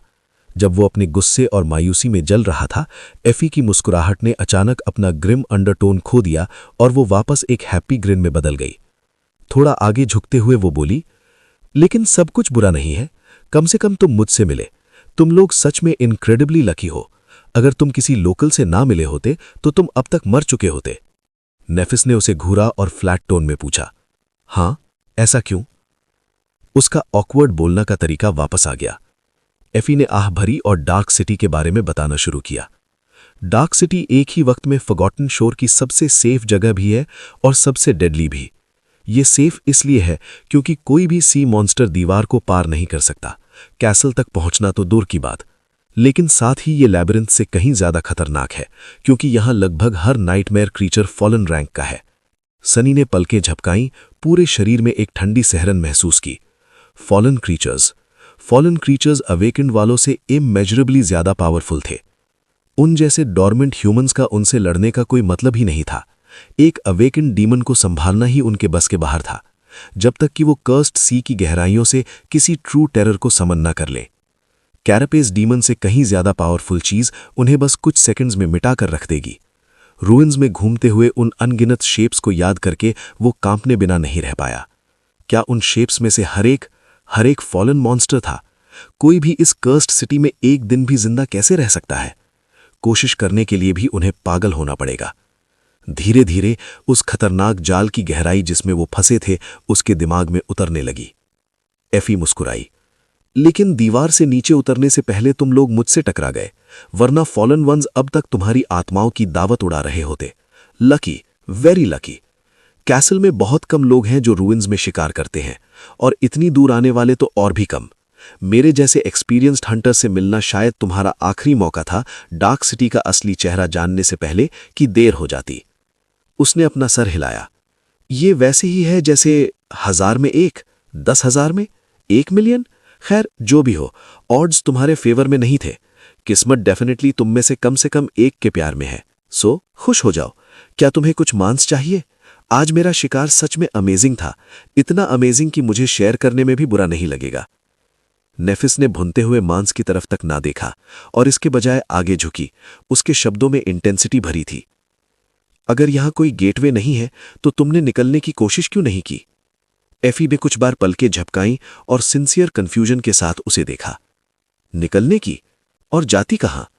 मांस जलने वाला था तो वो आग की तरफ झुकी और स्क्यूअर्स हटा दिए, फिर उनकी जगह कुछ नए लगा दिए। फिर एक आह के साथ वो चेंजिंग स्टार की तरफ मुड़ी और बोली, तुम लैबिरिंथ में रह चुकी हो तो तुम जानती हो वो कैसा है। हर दिशा में महीनों के सफर तक उस कोरल और कर्स्ड सी के अलावा कुछ नहीं है। तुम पैदल नहीं जा सकती, तुम तैर नहीं सकती, तुम उड़ भी नहीं सकती, क्योंकि बादलों में ड्रेडफुल फ्लाइंग अबॉमिनेशंस के झुंड छुपे हैं। लेकिन निकलने की कोशिश, हाँ, कई लोगों ने कोशिश की है। वे सब अब मर चुके हैं। दरअसल कैसल का पहला मालिक ऐसे ही मरा था। सनी ने दांत पीसे। तो क्या तुम लोग बस कैसल में छुपकर मौत का इंतजार करते हो? वो ब्यूटीफुल यंग वुमन हंसी। बिल्कुल नहीं डूफस। फिर उसने अपनी हेजल आंखों से उसे अनएक्सपेक्टेडली ग्रिम लुक दिया और कहा, हम में से ज्यादातर कैसल में घुस भी नहीं सकते। राजा अपना टैक्स मांगता है, समझे? तो हम बस बाहर रहकर मौत का इंतजार करते हैं।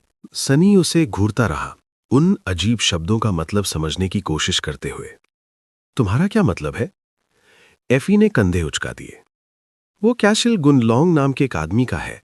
अगर तुम अंदर जाना चाहते हो और कैसल वॉल्स की सेफ्टी में रहना चाहते हो, जहां उसके हंटर्स तुम्हारी हिफाजत करें और ख्याल रखें, तो तुम्हें ट्रिब्यूट देना होगा, हर हफ्ते 1 शार्ड। बेशक डिस्पेयर के इस गड्ढे में भी एक्सप्लॉयटेशन चल रहा था। उसने और उम्मीद भी क्या की थी? जब तक लोग होंगे कोई ना कोई शिकार बनेगा ही। सनी ने अपनी आत्मा की गहराइयों से एक जानी पहचानी डार्क फीलिंग को उठते हुए महसूस किया। किसी मोड़ पर उसने उसे सुला दिया था और भूल गया था, लेकिन अब वो आखिरकार अपनी सही जगह पर लौट आई थी। उसके मुंह का एक कोना ऊपर को मुड़ गया। अगर कोई ट्रिब्यूट नहीं दे पाया तो क्या होता है? एफी ने कंफ्यूजन के साथ उसे देखा। तुम्हें क्या लगता है, तुम्हें गेट्स के आसपास भी भटकने की इजाजत नहीं होती? कैसल वॉल्स के नीचे हम जैसे बदकिस्मत लोगों के लिए एक छोटा सा सेटलमेंट है, जहां हमारे पास जो थोड़ा बहुत है उसी में गुजारा करते हैं और रात में ठिठरते हैं, ये उम्मीद करते हुए कि अंधेरे से कुछ निकलकर हमें खा ना जाए। बस यही है। वो हिचकिचाया। लेकिन लोग इस मनहूस जगह में सोल चार्ज लाते कहां से हैं? एफी ने उन मॉन्स्टर्स की लाशों की तरफ इशारा किया। शिकार करके शहर में यहां वहां अवेकेंड क्रीचर्स मिल जाते हैं। ट्रिक यह है कि उन्हें ढूंढ कर मारना, बिना किसी ऐसी चीज से टकराएं जो कहीं ज्यादा डेडली हो। गुनलॉक के लोग पार्टीज बनाते हैं और शिकार पर जाते हैं, जहां एक्सपीरियंस्ड पाथफाइंडर्स रास्ता दिखाते हैं। वो खाना, मेमोरीज, मटेरियल्स और शार्ड्स वापस लाते हैं। लोगों को वही कोशिश करने से कोई नहीं रोकता। वो कुछ पलों के लिए चुप रही और फिर एक डार्कर टोन में बोली, बेशक बिना अच्छी memories, vast amounts of accumulated soul essence और शहर की इंट्रिकेट नॉलेज के वो लोग आम तौर पर ज्यादा दिन जिंदा नहीं रहते। उनमें से ज्यादातर या तो मर जाते हैं या शार्ड्स कमाने के दूसरे तरीके अपनाते हैं। बहुत कम इंडिपेंडेंट हंटर्स हैं जिनके नाम पर 1-2 से ज्यादा सक्सेसफुल हंट्स हैं। मेरा मतलब उनसे है जो अभी जिंदा है। सनी ने मरे हुए मॉन्स्टर्स को देखा, जिनमें से हर एक इतना बड़ा था कि उसे सोचने पर मजबूर कर दे। तुम्हारे बारे में क्या? तुमने कितनों को सर्वाइव किया? एफी मुस्कुराई। 1-2 से ज्यादा। एक हंसी के साथ उसने अपना हाथ उठाया और उंगलियां मोड़ने लगी। उसके चेहरे पर एक थॉटफुल एक्सप्रेशन था। लेट्स सी, 1, 2, 5, एक हाथ की उंगलियां खत्म होने पर उसने अपना सर खुजाया और थोड़ी अनसर्टेनिटी के साथ कहा, मुझे पक्का नहीं पता, लेकिन शायद 100 या 200 के आसपास होंगे। हाँ। सनी की आंखें फैल गईं। 200? अगर एफी ने जो कहा वो सच था तो वो एक फोर्स टू बी रेकन्ड विद थी। एक अवेकन्ड क्रीचर को मारना भी रिस्पेक्ट के काबिल था। उनमें से सैकड़ों को मारना हालांकि रिमार्केबल से कम नहीं था, शायद हीरोइक भी, और थोड़ा डरावना भी।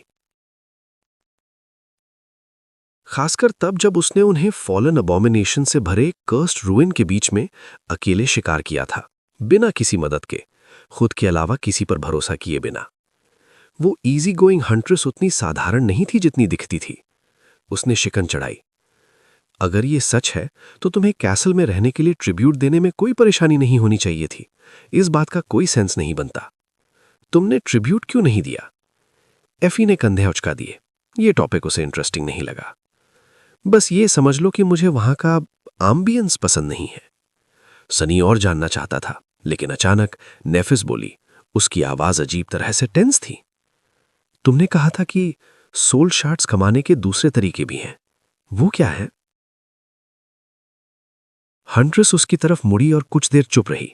उसकी आंखों में किसी डार्क इमोशन की झलक थी। हालांकि उसकी यूजुअल लेड बैक स्माइल ने उसे जल्दी ही मिटा दिया। कुछ तरीके हैं। अगर तुम्हारे पास कोई यूजफुल यूटिलिटी एबिलिटी है तो तुम कैसल में क्राफ्ट्समैन या आर्टिफिक्स बन सकते हो। ऐसे स्लीपर्स बहुत कम हैं, इसलिए उनकी इज्जत की जाती है और ख्याल रखा जाता है। अगर नहीं तो और भी मौके हैं। लड़के गुनलॉक के सोल्जर्स बन सकते हैं, जबकि लड़कियां उसके हरम में जा सकती हैं। खासकर तुम दोनों जैसी खूबसूरत लड़कियां। कोई तुम्हें फोर्स नहीं करेगा बेशक। नेफिस ने गुस्से से देखा। सनी उसकी आंखों में वाइट स्पार्क्स नाचते हुए देख सकता था। तुम या तो उसके सोल्जर बन सकते हो, उसके नौकर, उसका खिलौना, या मर सकते हो। लेकिन ये तुम्हारी अपनी चॉइस है। कोई किसी को कुछ करने के लिए फोर्स नहीं कर रहा। बेशक। एफी हंसी। स्मार्ट गर्ल, तुम समझ गई। चेंजिंग स्टार ने नीचे देखा। उसका इंडिफरेंट चेहरा सख्त और ठंडा हो गया। उसकी मुट्ठियां इतनी जोर से भिजी हुई थीं कि वो ब्लडलेस लग रही थी। तो किसी ने अभी तक उसे मार क्यों नहीं दिया? हंट्रेस हंसी। गुनलॉक को मारना? ओह, कई लोगों ने कोशिश की है। महान लोग, टेरिबल लोग और उनके बीच के सभी लोग। तुम कैसल गेट के ऊपर उनकी खोपड़ियां देख सकती हो दरअसल। उसने अपना सर हिलाया। मुझे तुम्हारा सोचने का तरीका पसंद है प्रिंसेस, लेकिन तुम्हें यह भूल जाना चाहिए। बस उसे अमर मान लो। वो प्रैक्टिकली वैसा ही है। मेरा यकीन करो जब मैं कहती हूं कि कोई भी स्लीपर गुनलॉक को कभी नहीं हरा सकता। यह बस नामुमकिन है। एफी ने आह भरी। प्लस जबकि मैं उस बास्टर्ड से कितनी भी नफरत करूं, वो अकेली चीज है जो इस जगह को बचाकर रखती है। वो कितना भी नीच क्यों ना हो, उसके बिना हम सब अब तक मर चुके होते। लंबी सांस लेने के बाद सनी ने नेफिस को देखा, उसका रिएक्शन देखने का इंतजार करते हुए। जो उसने देखा वो उसे बिल्कुल भी खुश करने वाला नहीं था। उसके खूबसूरत आइवरी फेस पर ठंडी बेपरवाही और रिजॉल्व के अलावा कुछ नहीं था। ये वही एक्सप्रेशन था जो उसने पहले कैरेपेस सेंचुरियन के साथ लड़ाई से पहले देखा था, और बाद में कैरेपेस डीमन के साथ। कैसी की प्रोस्थेटिक एबिलिटी की जरूरत के बिना भी वो आसानी से इमेजिन कर सकता था कि उसके दिमाग में क्या चल रहा है। ये एक प्रॉब्लम बनने वाला है। जैसे वही चीज महसूस करते हुए एफी ने मुंह बनाया। नहीं, सीरियसली, गुनलॉक के खिलाफ जाने की कोशिश करोगी तो सिर्फ मारी जाओगी, अगर तुम लकी रही तो। उस बारे में सोचना भी मत। वैसे भी डार्क सिटी में ज्यादा सोचना सेहत के लिए अच्छा नहीं है। फिर वो मुस्कुराई और आग की तरफ इशारा किया। इसके बजाय ये डिलिशियस मीट खाओ। जब पेट भरा हो तो जिंदगी अच्छी लगती है ना? मैं बता दूं, ये शायद तुम्हारा आखिरी मौका है मुफ्त में कुछ भी खाने का। इन हिस्सों में खाना एक रियल रेयरिटी है। क्या तुम यकीन कर सकते हो? सनी ने आह भरी, फिर आगे झुककर मीट का एक सिजलिंग टुकड़ा उठा लिया। चाहे जो भी हो, उन्हें आगे बढ़ना था। एक वक्त में एक कदम। जिंदा रहने का यही एक तरीका था। बेशक, मैं यकीन कर सकता हूं। मैं आउटस्कर्ट्स का हूं, तुम जानती हो। अकेडमी में आने से पहले मुझे यह भी नहीं पता था कि असली मीट की महक कैसी होती है। इसके साथ उसने मीट का टुकड़ा कैसी को दिया, दूसरा लिया और उसे लालच से खाना शुरू कर दिया। नेफिस थोड़ी देर रुकी, लेकिन फिर उसका एग्जाम्पल फॉलो किया। एफी खिलखिलाई, ये हुई ना बात, देखो डूफूस समझ गया। ऐसा लग रहा था कि चेंजिंग स्टार ने उसकी सलाह मान ली थी, कम से कम सरफेस के तौर पर। उसने मान लिया था कि करंट मास्टर को हराना नामुमकिन था, लेकिन सनी जानता था कि डीप डाउन वो अभी भी अनकन्विंस थी। आखिरकार नेफिस को नामुमकिन चीजों को मुमकिन करने की आदत जो थी। चैप्टर 129। डार्क सिटी तक के उनके लंबे और मुश्किल सफ़र की क्रूअल फर्टिलिटी के बारे में उस शॉकिंग रेवलेशन के बाद उस प्रॉमिस्ड कैसल तक पहुंचने की डिज़ायर जिसने उन तीनों को इतने लंबे समय तक चलाए रखा था, काफ़ी हद तक कम हो गई थी। हालांकि वो अभी भी जल्द से जल्द वहां पहुंचना चाहते थे। सनी के दिल में उम्मीद का एक नन्हा सा टुकड़ा अभी भी जल रहा था। शायद एफी उनसे झूठ बोल रही थी या सब कुछ गलत बता रही थी। किसी तरह वो सच में इस पर यकीन नहीं करता था। फिर भी वो ब्यूटीफुल हंट्रेस सिंसियर और कॉम्पिटेंट लग रही थी, भले ही थोड़ी एक्सेंट्रिक हो। इससे बढ़कर उसकी बातों का सेंस बन रहा था। लेकिन एफी ग्रेनाइट टावर छोड़ने की जल्दी में नहीं थी। इतनी दूरी तय करने के लिए दिन में काफ़ी रोशनी नहीं बची है। रिवेंस में से गुजरना एक धीमा और थका देने वाला काम है। आराम से बैठो और रेस्ट करो, हम कल सुबह निकलेंगे। उसके बाद वो अपने हाथ में आए एक लंबे चाकू से मॉन्स्टर कार्कसिस को साफ करने में व्यस्त हो गई। उसने एक मेमोरी भी समन की जो लेदर एप्रन जैसी दिखती थी, ताकि खून उसकी ट्यूनिक पर ना लगे। अपनी नाक के नीचे एक अपबीट मेलोडी की सीटी बजाते हुए वो विग्रस यंग वुमन एक एंथुजियास्टिक गॉर्मेट शेफ जैसी लग रही थी। नीफिस, सनी और कैसी बात करने के मूड में नहीं थे। वो तीनों अकेले चुपचाप बैठे थे, अपनी नई सिचुएशन की भयानक हकीकत को डाइजेस्ट करने की कोशिश कर रहे थे। सनी पूरी तरह निराश था। उसे ऐसा लग रहा था जैसे किसी ने उसके शरीर से बैटरीज निकालनी हो, उसके पास कुछ भी करने की ताकत या इच्छा नहीं बची थी। दुनिया धुंधली और थका देने वाली बन गई थी। ये उम्मीद है तुम्हारे लिए। उसके पास गुस्सा होने के लिए भी काफ़ी मोटिवेशन नहीं था। ऐसा लग रहा था जैसे वो एक थका देने वाली मैराथन भागा हो और फिनिश लाइन क्रॉस की हो, सिर्फ ये जानने के लिए कि दूसरी तरफ एक और रेस उसका इंतजार कर रही है।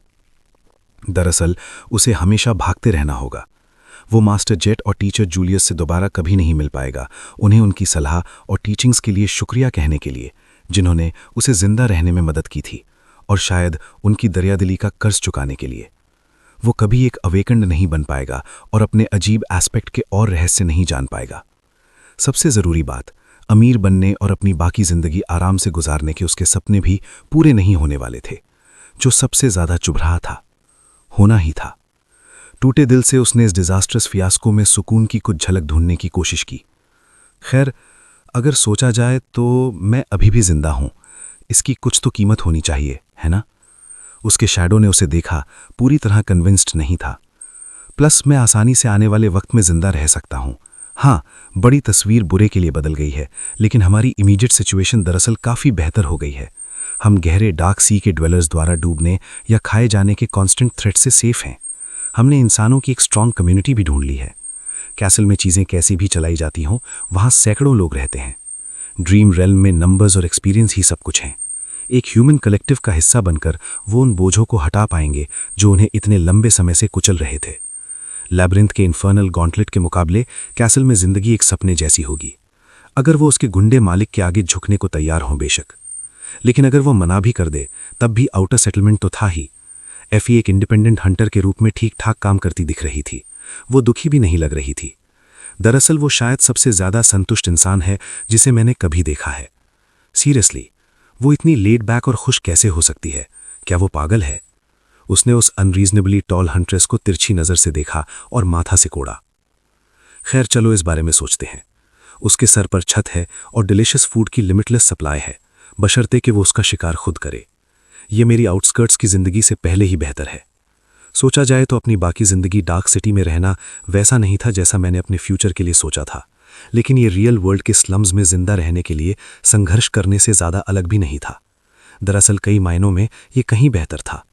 तो शायद सिचुएशन इतनी बुरी इसलिए नहीं लग रही थी क्योंकि वो थी, बल्कि इसलिए क्योंकि वो उसकी इन्फ्लेटेड एक्सपेक्टेशंस में फिट नहीं बैठ रही थी। शायद एफी ज़िंदगी से कुछ उम्मीद ही नहीं करती थी और इसलिए वो इस घिनौने हेल के बीच में भी इतनी खुश और जिंदा दिल थी। यही बात होगी। Problem solved, easy. शैडो ने अपना सर हिलाया और दूसरी तरफ मुड़ गया। सनी ने आह भरी। इस डिजास्टर में ब्राइट साइड ढूंढने की उसकी समवॉट रैशनल कोशिश के बावजूद उसे बिल्कुल भी बेहतर महसूस नहीं हुआ। दरअसल इस बात को सोचकर कि उनका फ्यूचर कितना इनएस्केपेबल और ब्लीक है, वो और भी ज्यादा थक गया। अचानक से उसकी स्किन पर सिहरन दौड़ गई। डर और बेचैनी का वही जाना पहचाना एहसास उसके दिमाग में भर गया। बस अब वो कहीं ज्यादा प्रोफाउंड और इन्वेजिव था। क्रिम्सन स्पायर का साया डार्क सिटी पर पड़ चुका था। जल्द ही पत्थरों से टकराती लहरों की आवाज ने उन्हें रात के आने की खबर दी। खड़े होने के मूड में भी ना होकर सनी ने चुपचाप अपने शैडो को बाहर देखने के लिए भेजा। जैसे ही ढलते सूरज की आखिरी किरणों ने दुनिया को लाल रंग के शेड्स में रंग दिया, कर्स्ड सी उस ग्रेट क्रेटर से बाहर उबल रहा था। सनी ने देखा कि उस ब्यूटीफुल फेसलेस वुमन का दूर स्थित स्टैचू धीरे धीरे अंधेरे में डूबता गया, जब तक कि सिर्फ उसका खुला हाथ लहरों के ऊपर नहीं रह गया। फिर उसने अपनी नजर बदली और नीचे देखा। कर्स्ड सी की लहराती हुई काली सतह ग्रेनाइट वॉल के किनारे से बस कुछ मीटर नीचे रुक गई। ऐसा लग रहा था जैसे वो उसे अपने हाथ से छू सकता है। स्टोन बैरियर के दूसरी तरफ रूइंड सिटी परछाइयों में डूबा हुआ था, वाटर लेवल से दर्जनों मीटर नीचे। डार्क सी के एंडलेस एक्सपेंस और रूइंस के वास्ट एम्प्टीनेस के बीच फंसी वो माइटी वॉल कागज की एक पतली शीट जितनी पतली लग रही थी, और फिर भी वो चुपचाप काली लहरों के क्रशिंग प्रेशर को बर्दाश्त कर रही थी, एक बांध की तरह जो नीचे बेस सिटी को उस टेरेबल फ्लड से मिटने से बचा रहा था, बिल्कुल वैसे ही जैसे उसने हजारों सालों तक किया था। हालांकि सनी उस सारे क्रशिंग वेट को गिरती दीवार को तोड़कर अंधेरे के एक ऑल कंज्यूमिंग टॉरेंट में आते हुए इमेजिन किए बिना नहीं रह सका। उसे अपनी रीढ़ में सिहरन दौड़ती हुई महसूस हुई। अपने शैडो को वापस आने का हुक्म देकर सनी ने आखिरकार खुद को खड़े होने के लिए मजबूर किया और चलकर नीफिस के पास गया। चेंजिंग स्टार अपनी पीठ दीवार से टिकाए बैठी थी, उसके चेहरे पर एक डार्क एक्सप्रेशन था। उसके कदमों की आहट सुनकर उसने अपनी आंखें उठाईं। सनी उसके बगल में बैठ गया, थोड़ी देर रुका, फिर बोला, तुम्हें क्या लगता है? वो लंबे समय तक चुप रही, बस उसे एक इनएग्जॉरेबल एक्सप्रेशन के साथ देखती रही। जब वो सोचने ही वाला था कि कोई जवाब नहीं मिलेगा, नीफिस आखिरकार बोली। जैसे ही वो बोली, उसकी ठंडी ग्रे आंखों की गहराइयों में सफेद चिंगारियां जल उठीं। हम वापस लौटने का रास्ता ढूंढ लेंगे, चाहे जो करना पड़े हम ढूंढ लेंगे। उसके शब्द ग्रेनाइट टावर के अंदर गूंजे, जिसने दीवारों पर परछाइयों को सिनिस्टर ग्ली में नाचने के लिए मजबूर कर दिया। सुबह के वक्त वो कैसल के लिए निकल पड़े। ग्रेनाइट टावर के सेफ हेवन को छोड़ने से पहले एफी ने उन्हें इंस्ट्रक्शंस की एक लिस्ट दी। मेरे पीछे आना, मेरी हर बात सुनना, बिल्कुल शोर मत मचाना, खून मत बहाना, ज्यादा सोचना मत। वहां बाहर कुछ क्रीचर्स शोर शराबे वाले ख्याल सुन सकते हैं और बाकी स्ट्रॉन्ग इमोशंस को सेंस कर सकते हैं, इसलिए डरना भी मत। सनी ने ग्रिम एक्सप्रेशन के साथ उसे घूरा। भला वो अपने एहसासों को कैसे कंट्रोल कर सकता था? वो विग्रस हंट्रेस मुस्कुराई। क्या तुमने कभी किसी लवली लेडी को इम्प्रेस करने के लिए अपने दिमाग में मैथ इक्वेशन सॉल्व करने की कोशिश नहीं की? बस वही करो। जैसे ही सनी के गाल ब्राइट रेड होने लगे, वो खिलखिलाई और कैसी और नेफ की तरफ मुड़ी। करेक्शन, तुम दोनों डरने की कोशिश मत करना। डूफिस, तुम ज्यादा एक्साइटेड ना होने की कोशिश करना। अगर मेरे पीछे चलना कुछ ज्यादा हो जाए तो थप्पड़ मांगने में शर्म मत करना, ठीक है? सनी ने गुस्से में मुंह बनाया और भिंचे हुए दांतों से बोला, इससे कोई प्रॉब्लम नहीं होगी। एफी ने कुछ बार पलकें झपकाईं, फिर मुस्कुराई। दूसरी टीम के लिए खेलते हो, समझी। क्या? इसका क्या मतलब था? अपने इमोशंस को कंट्रोल करने की कोशिश करते हुए सनी ने गहरी सांस ली और 10 तक गिनती गिनी। भाड़ में गई मैथ इक्वेशंस, वो खुद को समझती क्या है? रुको, मैं गिनती क्यों गिन रहा हूं? ये यकीन करते हुए कि वो उसकी इंस्ट्रक्शन समझ गई थे, हंट्रेस पीछे मुड़ी और टावर के एग्जिट को ब्लॉक करने वाले मैसिव ग्रेनाइट स्लैब को लुढ़काकर साइड में कर दिया। लीन मसल्स उसकी ऑलिव स्किन के नीचे तनी और हिली, जिससे एक पिक्चरस्क व्यू बन रहा था। सनी उसकी पीठ को घूरता रहा और घबराहट में थूक निकला। वो ग्रेनाइट स्लैब कम से कम 2 टन का तो होगा ही। वो ब्यूटीफुल जायंटिस आखिर कितनी ताकतवर थी? उसकी घूरती नजरों की झलक पाकर एफी ने एक आईब्रो उठाई और आंख मारी। जो दिख रहा है पसंद आया? उसने ऑटो पायलट पर जवाब दिया। हाँ, रुको, नहीं, मेरा मतलब मैं इसलिए नहीं देख रहा था। तुम इतनी स्ट्रांग कैसे हो? उसने ग्रेनाइट स्लैब को देखा, फिर उसे। ओ, वो मेरी एबिलिटी है। ये एक स्ट्रांग ऑलराउंड फिजिकल एनहांसमेंट है। वो पाने के लिए एक बहुत रेयर और पावरफुल एबिलिटी है। भले ही वो बाकियों जितनी फ्लैशी नहीं थी, लेकिन प्रैक्टिकली वो अल्टीमेट वॉरियर एबिलिटी थी। ना सिर्फ स्ट्रेंथ बल्कि उसकी स्पीड, एजिलिटी, इंड्योरेंस और रेजिलियंस बूस्ट होने के साथ एफी उन एंशिएंट हीरोज जैसी थी जिनके बारे में नेफ कभी-कभी बात करती थी, खासकर इसलिए क्योंकि वो बूस्ट इतना एक्स्ट्रावेगेंट लग रहा था। प्लस उसने मोस्ट लाइकली डार्क सिटी में मॉन्स्टर्स का शिकार करते हुए सालों में बहुत बड़ी मात्रा में सोल एसेंस अब्जॉर्ब किया होगा। वो सारे शार्ड्स जो वो जिद्दी हंटर्स कैसल के टिरानिकल लॉर्ड को ट्रिब्यूट के तौर पर देने से मना करती थी, उन्हें कहीं तो जाना ही था। लेकिन वो बस ऐसे ही अपनी एबिलिटी के बारे में क्यों बता देगी? इस तरह राज शेयर करना कोई समझदारी की बात नहीं थी, खासकर फॉरगॉटन शोर की रूथलेस रियलिटी में तो बिल्कुल नहीं। उसकी हैरानी देखकर एफी मुस्कुराई। क्या ऐसा नहीं है कि ये कोई बड़ा रहस्य है? यहां जिसके पास भी आंखें हैं वो जानता है कि मेरी एबिलिटी क्या कर सकती है। क्या तुम चाहते हो मैं तुम्हें यह भी बताऊं कि मेरा फ्लॉ क्या है? उसकी आंखों में एक शरारती चमक थी। हां जरूर, जैसे कोई इतना पागल होगा जो अपना ये बहुत सिंपल है। मेरा एस्पेक्ट न सिर्फ मेरे फिजिकल एट्रीब्यूट्स को एनहांस करता है बल्कि मेरी फिजिकल नीड्स के साथ भी वही करता है। तुम्हें क्या लगा मैंने मजे के लिए इतना मीट खाया कि चबाई हुई हड्डियों का ढेर लग गया? वेल, मजा तो आया था, झूठ नहीं बोलूंगी। तो कई मर्दों जितनी ताकत होने की कीमत ये थी कि उसे कई मर्दों जितनी भूख भी लगती थी। यहां डार्क सिटी में जहां खाना कम था और मुश्किल से मिलता था, ये पजेस करने के लिए एक खतरनाक फ्लॉ था। ये एक श्राप था जो एक इंसान को ज्यादा शिकार करने पर मजबूर कर सकता था और इसलिए उसे किसी और के मुकाबले चोट और मौत का ज्यादा रिस्क उठाना पड़ सकता था। ज्यादातर लोग इसकी सीवियरिटी का मजाक उड़ाते, लेकिन सनी नहीं। वो जानता था कि भूख, असली भूख कैसी महसूस होती है, वो एक इंसान का क्या हाल कर सकती है। शायद यही वजह थी कि एफी यहां थी। शायद वो एक हंटर इसलिए नहीं बनी थी क्योंकि वो चाहती थी, बल्कि इसलिए क्योंकि उसके पास कोई और चारा नहीं था। लोगों की और कौन सी फिजिकल नीड्स होती हैं? सनी ने सोचा, थोड़ा कंफ्यूज्ड होकर। हवा, फिर पानी और खाना, फिर हाँ। हे, मैंने कहा था एक्साइटेड मत होना। सनी चौंक गया और ऊपर एफी को देखकर उसे घूर रहा था और जोर से हंस रहा था। शर्मिंदा होकर उसने गुस्से में अपने दांत पीसे। गलत फहमी मत पालो लंबू। हालांकि जब उसने नोटिस किया कि नेफिस और कैसी उन्हें देख रहे थे और उनके चेहरों पर अम्यूजमेंट साफ लिखा था, तो उसका गुस्सा कुछ हद तक शांत हो गया। देर से ही सही सनी को एहसास हुआ कि शायद वो एक्सपीरियंस्ड हंटर उसके साथ सिर्फ शरारत में मजाक नहीं कर रही थी। शायद वो माहौल को हल्का करने की कोशिश कर रही थी ताकि वो सही मेंटल स्टेट में आ सकें, जिससे कर्स्ड सिटी को पार करना कम खतरनाक हो। इस दौरान एफी मुस्कुराई। क्या कोई जवाब नहीं? सनी ने उसे घूरा और कहा, मेरा ध्यान मत भटकाओ। फिर उसने जबरदस्ती अपने ख्यालों का बहाव बदला और बेमन से जोड़ा, मैं इक्वेशन सॉल्व कर रहा हूं। 1 मिनट बाद वो ग्रेनाइट टावर से निकले और डार्क सिटी की सड़कों पर कदम रखा। आगे बढ़ने से पहले एफी ने अपने आगे एक आर्मर का हेलमेट समन कर लिया था।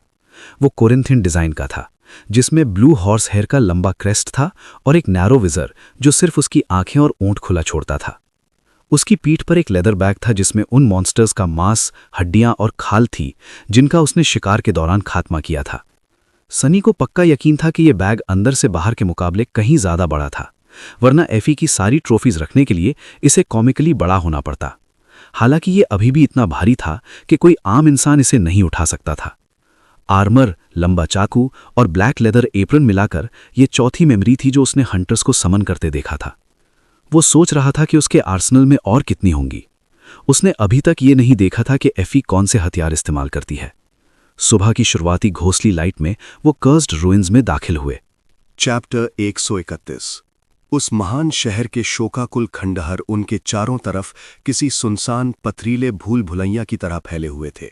ऊपर ग्रे आसमान था और उन 4 तनावग्रस्त स्लीपर्स के इर्द गिर्द मौत जैसा सन्नाटा। ऐसा लग रहा था जैसे हो किसी विशाल साइक्लोपियन कब्रिस्तान से गुजर रहे हों। सनी को लगातार खुद को याद दिलाना पड़ रहा था कि डार्क सिटी की मनहूस परछाइयों में अनगिनत खौफनाक चीजें छुपी हुई हैं। एक गलत मोड़ उन्हें गंभीर खतरे में डाल सकता था। इस प्राचीन खंडहर में उनके पास अपनी जिंदगी अपनी गाइड के हाथों में सौंपने के अलावा कोई चारा नहीं था। खुशकिस्मती से वो गाइड कोई उदास मरा हुआ कवि नहीं, बल्कि एक लंबी बेहद अट्रैक्टिव यंग वुमन थी जो एक प्लेजेंटली रिवीलिंग आके एक आर्मर पहने हुए थी। उनके मौजूदा हालात में सनी एक बेकार लिखारी के बजाय एक वॉरियर की संगति कहीं ज्यादा पसंद करता था। दरअसल हालात का इससे कोई लेना देना नहीं था। उसे ऐसी कोई सिचुएशन इमेजिन करने में मुश्किल हो रही थी जहां एक राइटर का आसपास होना मददगार साबित हो। जहां तक उसे पता था, सारे राइटर्स आलसी और टैलेंटलेस धोखेबाज थे, जिनका अकेला असली हुनर ईमानदार लोगों से पैसे ऐंठना और उन्हें सडिस्टिक क्लिफ हैंगर्स के साथ तड़पाकर मजा लेना था। और तो और, उनमें से किसी का भी बैकसाइड एफी जैसा नहीं। अब रुको, क्या? अपने दिमाग को गंदगी से बाहर निकालते हुए सनी ने थ्योरियां चढ़ाईं और खुद को अपने जज्बात काबू में रखने की याद दिलाई। एक मायने में ये सख्त जरूरत एक वरदान थी। रूइंड सिटी की खतरनाक हकीकत उन्हें उस कड़वी मायूसी पर ध्यान देने से रोक रही थी जिसने पिछले दिन के ग्रिम रेवलेशन के बाद उनके दिलों को जकड़ लिया था। उन्हें बस एक के बाद एक कदम आगे बढ़ाना था और किसी भी चीज के बारे में ज्यादा नहीं सोचना था। एक वक्त में एक कदम, वो इसी तरह जिंदा रहने वाला था। एक भारी आह के साथ सनी ने आसपास देखा और चलता रहा। जैसा कि एफी ने कहा था, खंडहरों को पार करना सच में एक धीमा और थका देने वाला काम साबित हुआ। हंट्रेस उन्हें चौड़ी और तंग सड़कों के कॉम्प्लेक्स मेज से लेकर एक अजीब पेचीदा रास्ते पर चलते हुए गई, जो सिर्फ वही जानती थी। अक्सर उन्हें रुकना पड़ता और छिपना पड़ता, किसी अनसीन डेंजर के गुजर जाने का इंतजार करते हुए। कभी वो खुले आसमान के नीचे चलते, कभी वो टूटी फूटी बिल्डिंग्स के अंदर घुस जाते और अंदर पड़े मलबे के ढेरों से रेंग कर गुजरने में वक्त बिताते। दूसरी बार एफी उन्हें आधी गिरी हुई बिल्डिंग्स के बीच में से सीधा ले जाने में कामयाब रही, ताकि वो दूसरी तरफ सुनसान गलियों में निकल सके।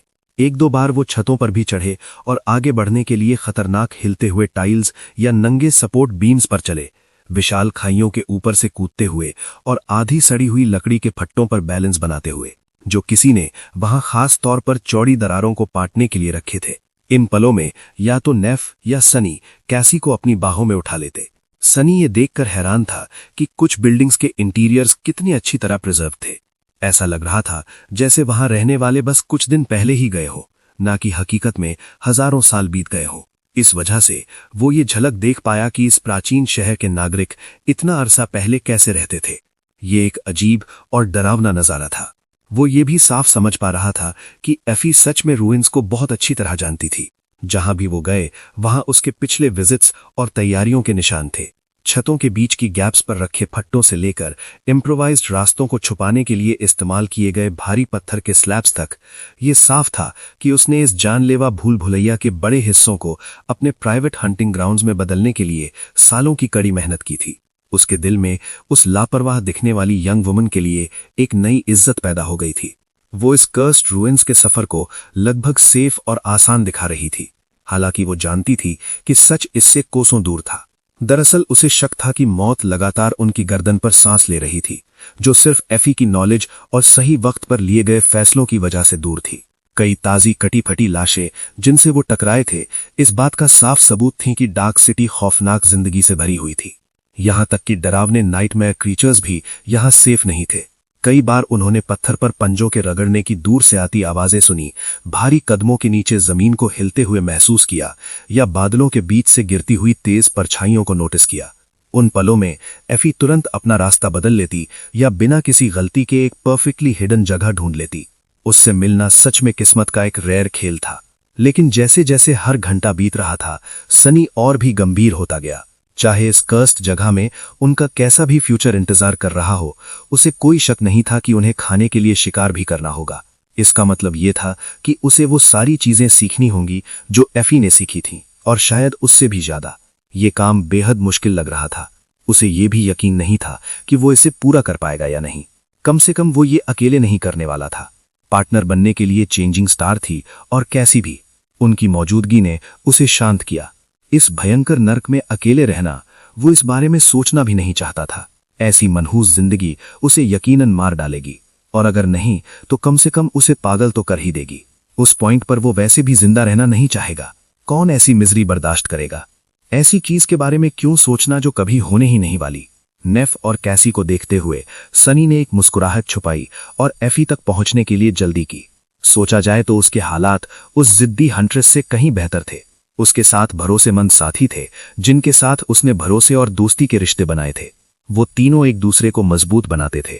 इससे बढ़कर उसका अपना एस्पेक्ट उसे इसी तरह की कॉम्प्रिहेंसिव फिजिकल एनहांसमेंट एबिलिटी देने के काबिल था, भले ही वो उसका छोटा वर्जन हो। हालांकि वो कहीं ज्यादा वर्सेटाइल था, जो उसे एनहांसमेंट इफेक्ट को मेमोरीज और इनएनिमेट ऑब्जेक्ट्स पर ट्रांसफर करने और बिना दिखे घूमने और स्काउटिंग करने की उसकी अनमोल एबिलिटी तो थी। सनी एफी को अपने शैडो की सर्विसेज ऑफर करता, लेकिन उसे यकीन नहीं था कि ये कितना सेफ होगा। अगर इन रूइंस में ऐसे क्रीचर्स थे जो थॉट्स और इमोशंस को सेंस कर सकते थे, तो इसके क्या चांसेस थे कि उनमें से कुछ शैडो की नजर को भी सेंस कर लें। उसे शैडो को अकेले घूमने देने से पहले और सीखना होगा और एक्सपेरिमेंट करना होगा। इन ख्यालों ने उसे थोड़ा खुश कर दिया था। जल्द ही जैसे ही सूरज होराइजन की तरफ गिरने लगा, वो आखिरकार उस पहाड़ी के नीचे पहुंच गए जिस पर वो शानदार कासल खड़ा था। सनी ने ऊपर देखा, अपने दिल को जोर से धड़कते हुए महसूस किया। एक भारी और बेचैन एहसास ने उसके दिमाग को जकड़ लिया। आगे जो होने वाला था उस पर डिपेंड करता था कि उनकी किस्मत हमेशा के लिए बदल जाएगी, या तो बेहतरी के लिए या फिर बदतरी के लिए। कर्स्ड सिटी के सेंटर में रुइंस के ऊपर एक ऊंचा हिल टावर कर रहा था। उसके बेस पर तबाही के बीच में एक प्रिस्टीन वाइट मार्बल से बना आर्च खड़ा था। वो बिल्कुल अनस्केथ्ड और स्पॉटलेस था, जैसे किसी सबलाइम फोर्स ने उसे ऑल कंज्यूमिंग डार्कनेस के एंट्रोपिक टच से बचा रखा हो। आर्च के उस पार वाइट स्टोन से बनी एक वाइड रोड हिल के ऊपर जा रही थी। सनी ने ऊपर देखा जब वो आर्च के नीचे से गुजरे। डिस्टेंट पास्ट में फेस्टिवली ड्रेस्ड लोगों की भीड़ को वहां से गुजरते हुए इमेजिन करने की कोशिश करते हुए यह सोचना मुश्किल था और थोड़ा हार्ट ब्रेकिंग भी कि मिस्ट्री कैलामिटी से पहले वो एंशिएंट सिटी कैसी दिखती होगी। अपना सर घुमाए बिना एफी ने एक विस्टफुल टोन में कहा, रूइंस में ऐसे एरियाज हैं जिन्हें नाइट में क्रीचर्स किसी वजह से अवॉइड करते हैं। कासल उनमें से एक है। मुझे बताया गया था कि जब स्लीपर्स का ओरिजिनल ग्रुप यहां आया था सिटी में फुटहोल्ड बनाने की उम्मीद लेकर, तब थ्रोन रूम में एक अकेला स्पायर मैसेंजर रहता था। कोई और मॉन्स्टर्स आसपास नहीं थे। उन मैडमैन ने एक्चुअली उसे मार गिराया। नेफिस ने उसे एक नज़र देखा। Spire messenger? हंट्रेस ने चकल किया। बड़े बदसूरत बास्टर्ड्स, काले फेदर्स और पेल बॉडीज के साथ। तुमने उन्हें लैब्रिंथ में हंट करते हुए देखा होगा। वो स्पायर से आते हैं। चेंजिंग स्टार हेजिटेट हुई। उनका रैंक और क्लास क्या है? एफी थोड़ा शिवर हुई। Fallen beasts. इसलिए मैंने कहा कि वो लोग थोड़े पागल थे, पर वो एक पावरफुल ग्रुप था। वो चुप हो गई और फिर धीमी आवाज में ऐड किया, एंड में उन्हें मारने के लिए बहुत कुछ कुर्बान करना पड़ा होगा। उस आखिरी स्टेटमेंट से सॉलम मूड में आकर वो खामोशी में आगे बढ़ते रहे। वो स्टोन रोड हिल के चारों तरफ कॉइल कर रही थी, धीरे धीरे उसकी शियर स्लोप्स पर चढ़ते हुए। बीच बीच में लंबी स्टेयर्स और फॉर्मिडेबल लेकिन स्ट्रेंजली ग्रेसफुल फोर्टिफिकेशंस रास्ते को तोड़ रहे थे, लेकिन वहां कोई गार्ड खड़ा नहीं था। पूरी सड़क खाली थी। सनी ने एक स्टोन बैरिकेड की तरफ इशारा किया और पूछा, यहां कोई वॉचमैन क्यों नहीं है? एफी ने श्रक किया। गनलॉक के पास कासल वॉल्स को मैन करने के लिए मुश्किल से इनफ लोग हैं, लेकिन वो किसी भी चीज को नोटिस कर लेंगे जो हिल की तरफ अप्रोच करेगी। वहां ऊपर से पूरी सिटी साफ दिखाई देती है और अलग अलग प्रोटेक्टिव मेजर्स लगाए गए हैं। उन्होंने हमें ऑलरेडी स्पॉट कर लिया है। सनी ने अपनी बॉडी को थोड़ा शिफ्ट किया। किसी अनसीन पोटेंशियली डेंजरस स्ट्रेंजर्स के द्वारा वॉच किए जाने की फीलिंग उसे पसंद नहीं आ रही थी। व्हाइट स्टोन की कॉइलिंग रोड पर काफी देर चलने के बाद फाइनली वो हिल के जेनिथ पर पहुंचे और माइटी कासल को उसकी पूरी ग्लोरी में देखा। पास से वो और भी मैग्निफिसेंट लग रहा था। उसी प्रिस्टीन मार्बल से जिससे हिल के बेस पर खड़ा आर्च बना था, वो आसमान की तरफ स्ट्रेच कर रहा था, जैसे ह्यूमन हैंड से बनाया गया कोई सफेद पहाड़ हो। फ्रंट मोस्ट टावर वाइड और इम्पोजिंग था, जिसमें एक टॉल डेकोरेटेड गेट था और उससे नीचे एक वास्ट स्टोन प्लेटफॉर्म तक जाती हुई एक ग्रैंडियो स्टेयरकेस थी, जहां वो सड़क खत्म होती थी। फ्रंट मोस्ट टावर के दोनों तरफ थोड़ा आगे की ओर दो और टावर्स बैस्टियंस की तरह खड़े थे, जो उसे आज्ड एरियल ब्रिजेस से जुड़े हुए थे, और उनके अपने छोटे कंपेनियन टावर्स भी थे। उनके पीछे मेन कीप और भी ऊपर सोर कर रहा था, जैसे दूर लूमिंग क्रिम्सन स्पायर को चैलेंज करने की कोशिश कर रहा हो। छोटे टावर्स, स्पायर्स और विंग्स यहां वहां खड़े थे, एक कॉम्प्लेक्स और स्ट्रेंजली हार्मोनियस फॉर्मेशन बना रहे थे। पूरा स्ट्रक्चर इनक्रेडिबली ब्यूटीफुल और स्ट्राइकिंग था, और साथ ही उससे अनअसेलेबल फर्मनेस की फीलिंग रेडिएट हो रही थी। ऐसा लग रहा था जैसे वो कासल गॉड्स के लिए बनाया गया हो, मॉर्टल्स के लिए नहीं। पिक्चर को खराब करने वाली सिर्फ एक चीज थी, गेट्स के ऊपर रस्टी चेन्स पर लटकती हुई दर्जनों ह्यूमन स्कल्स। सनी ने ग्रिमेस किया। इस घासली साइट ने उसे वापस ग्रिम रियलिटी में लापटका।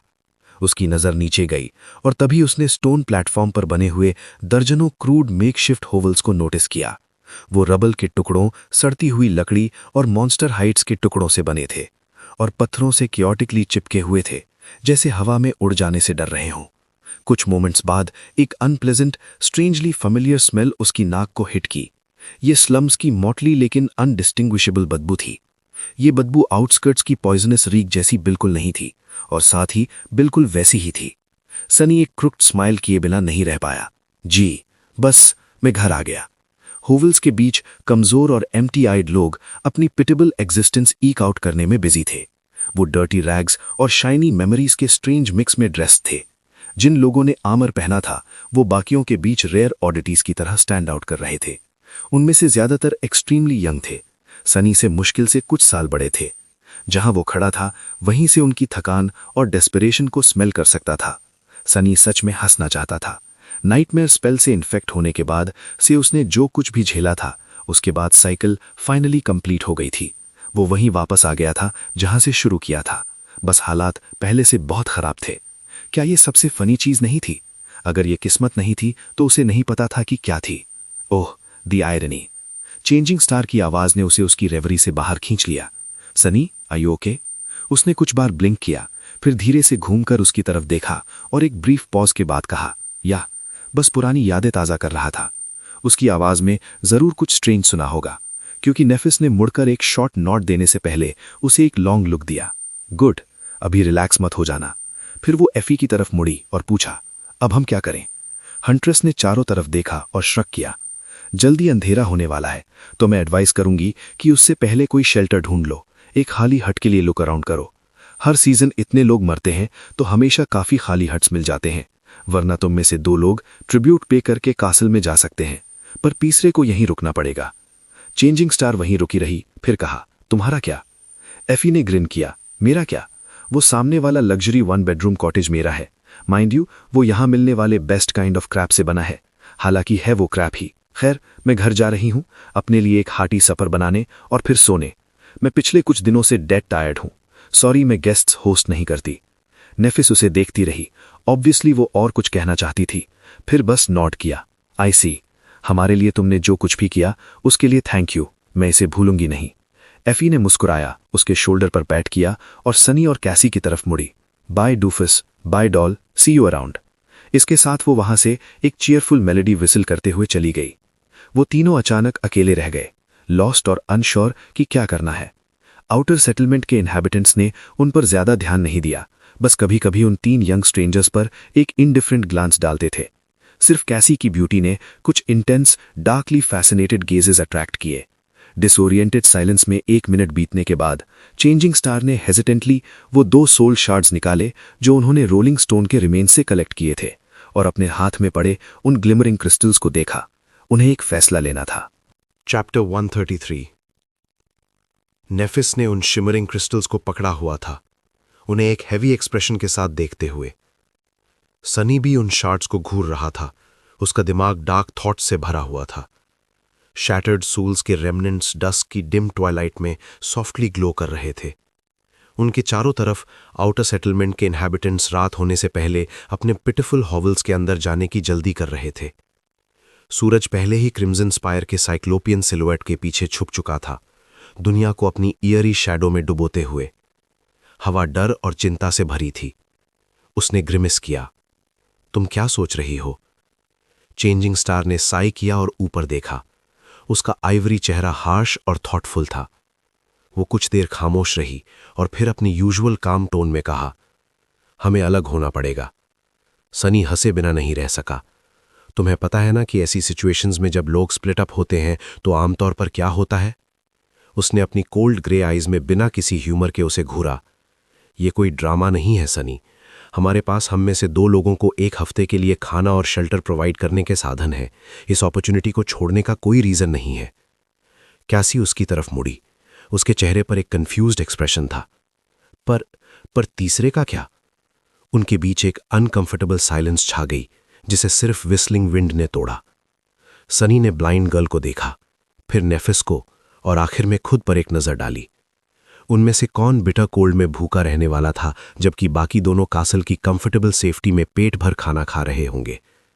उसे लगा कि उसे अंदाजा है। मैंने और क्या एक्सपेक्ट किया था? Human civilisation. वेल, इस लोथसम पर्गेटरी में जो भी सिविलाइजेशन के नाम पर था, वहां पहुंचे हुए उन्हें 10 मिनट से भी कम वक्त हुआ था और लैबिरिंथ के क्रूसिबल में उनके बीच जो टेंटेटिव कनेक्शन एस्टैब्लिश हुआ था वो पहले ही सीम से टूट रहा था। जैसा उसने एक्सपेक्ट किया था, उनके रिलेशनशिप का नेचर अब बदलने वाला था, क्योंकि अब वो पूरी दुनिया में आखिरी 3 लोग नहीं थे जिनके पास एक दूसरे के अलावा रिलाय करने के लिए कोई और ना हो। क्या वो इतना स्ट्रांग था कि बिना उस डेस्परेट नीड के टिक सकता? वो श्योर नहीं था। अपनी पूरी जिंदगी में सनी कभी किसी ग्रुप में ज्यादा देर तक टिक नहीं पाया था। उसे नहीं पता था कि इस बार कुछ अलग होने वाला था। जैसे ही उसकी इनसिक्योरिटी आउट ऑफ कंट्रोल होने की धमकी देने लगी, नेफिस ने साई किया और सोल शार्ड्स उसे पकड़ा दिए। ये लो, कैसी को अंदर ले जाओ। उसने उसके हाथ को घूरा, फिर तेजी से ऊपर देखा। उसके दिल में इमोशंस का एक अजीब तूफान उठ खड़ा हुआ। वहां सरप्राइज था, जॉय था, कंसर्न था, लेकिन साथ ही इरैशनली शेम और रिजेंटमेंट का एक डार्क सेंस भी था। इन सारी फीलिंग से कैसे डील करें ये ना जानते हुए उसने स्काउल किया और पूछा, मैं क्यों? नेफिस ने बस अपनी आईब्रो उठाई। अपना सर हिलाते हुए उसने उसे एक क्रुकेड स्माइल दी और ऐड किया, मुझे गलत मत समझना, मैं मना नहीं कर रहा। मैं बस क्यूरियस हूं कि तुम अचानक इतनी काइंड क्यों हो गई हो। क्या ये किसी मिसगाइडेड सेंस ऑफ नोबिलिटी की वजह से है? नेफिस ने कुछ देर तक उसे देखा और फिर इंडिफरेंस के साथ कहा, मैं कभी नोबल नहीं रही, मैं कभी काइंड नहीं रही। उसने ब्लिंक किया, नेफ को पिंच करने की डिजायर से स्ट्रगल करते हुए श्योर होने के लिए कि वो जाग रही है। क्या वो खुद से मिली थी? अगर वो नोबल नहीं थी, शॉर्ट पॉज, तो कौन था? इसी बीच नेफिस ने श्रग किया और दूसरी तरफ देखने लगी। ये सिंपली सबसे बेस्ट चॉइस है। अभी हमें इंफॉर्मेशन की सबसे ज्यादा जरूरत है। शैडो की मदद से तुम कासल में क्या चल रहा है इसके बारे में मुझसे कहीं ज्यादा जान पाओगे। जब तुम अंदर इंफॉर्मेशन गैदर कर रहे होगे, मैं यहां वही करूंगी। हम 1 हफ्ते में मिलेंगे, अपनी फाइंडिंग्स शेयर करेंगे और डिसाइड करेंगे कि आगे क्या करना है। सनी बस उसे घूरता रहा। क्या नेफ ने अभी खुद को उतना ही सिनिकली प्रैग्मेटिकल रिवील किया जितना वो था? एक बार फिर उसने इमोशंस का एक वियर्ड मिक्स फील किया। वो उसकी लैक ऑफ सेंटिमेंट से एक ही तरह खुश भी था और हर्ट भी। हालांकि ये फैक्ट कि उसने सिंपली एज्यूम कर लिया था कि वो साथ काम करना कंटिन्यू करेंगे, मानो ये पहले से तय हो, उसके ध्यान से बचा नहीं था। किसी वजह से, शॉर्ट पॉज, इस छोटी सी डिटेल ने सनी को एक वार्म फीलिंग दी। नेफिस ने उसकी तरफ देखा और ऐड किया, वैसे भी हमारे ट्रेड की टर्म्स खत्म हो चुकी हैं। तुम्हारा वादा था कि कासल के रास्ते में मिलने वाले स्पॉइल्स के शेयर को गिव अप कर दोगे। वेल, हम यहां हैं। वो स्टोन क्रीचर तुम्हारा किल था, इसलिए ये शार्ड्स हक से तुम्हारे हैं। ट्रेड? कैसा ट्रेड? ओ हाँ, वो ट्रेड जो उसने नेफिस के साथ किया था कि वो उसे सोर्ड्समैनशिप सिखाएगी और ये फैक्ट छुपा सके कि उसके पास सोल शार्ड्स अब्जॉर्ब करने का कोई तरीका नहीं है। वो इसके बारे में लगभग भूल ही गया था, पर वो नहीं भूली थी।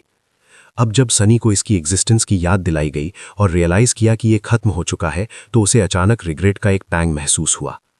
ऐसे लगा जैसे उन्हें जोड़ने वाली कुछ स्ट्रिंग्स में से एक अचानक टूट गई हो। एक साई के साथ उसने उसके हाथ से सोल शार्ड्स लिए और उन्हें कसकर पकड़ लिया। ठीक है, तो मैं 1 हफ्ते में मिलूंगा आई गेस। सनी ने अपना मुंह खोला, कुछ और कहना चाहता था, लेकिन फिर बस मुड़ गया। एक तरफ हटकर उसने लड़कियों को गुड बाय कहने के लिए थोड़ी प्राइवेसी दी।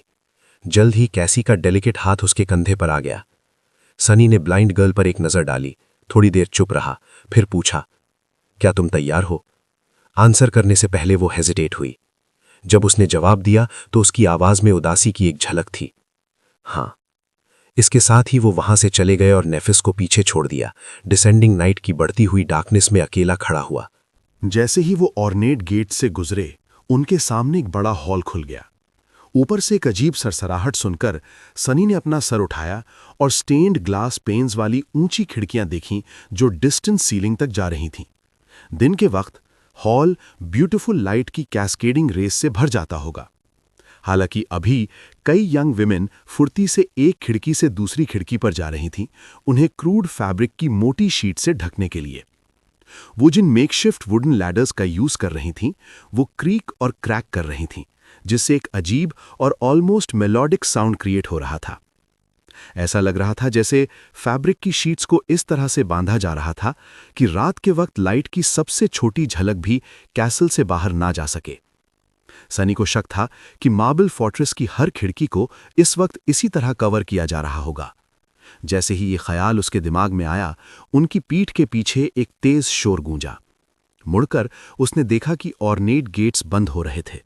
जिन 2 गार्ड्स ने उन्हें बाहर रिसीव किया था, वो पहले ही सॉकेट्स में एक हैवी आयरन बोल्ट स्लाइड कर रहे थे। स्ट्रेन की वजह से उनके चेहरे लाल पड़ गए थे। उस मैसिव बार का वजन जरूर उन दोनों के कंबाइंड वेट से ज्यादा रहा होगा।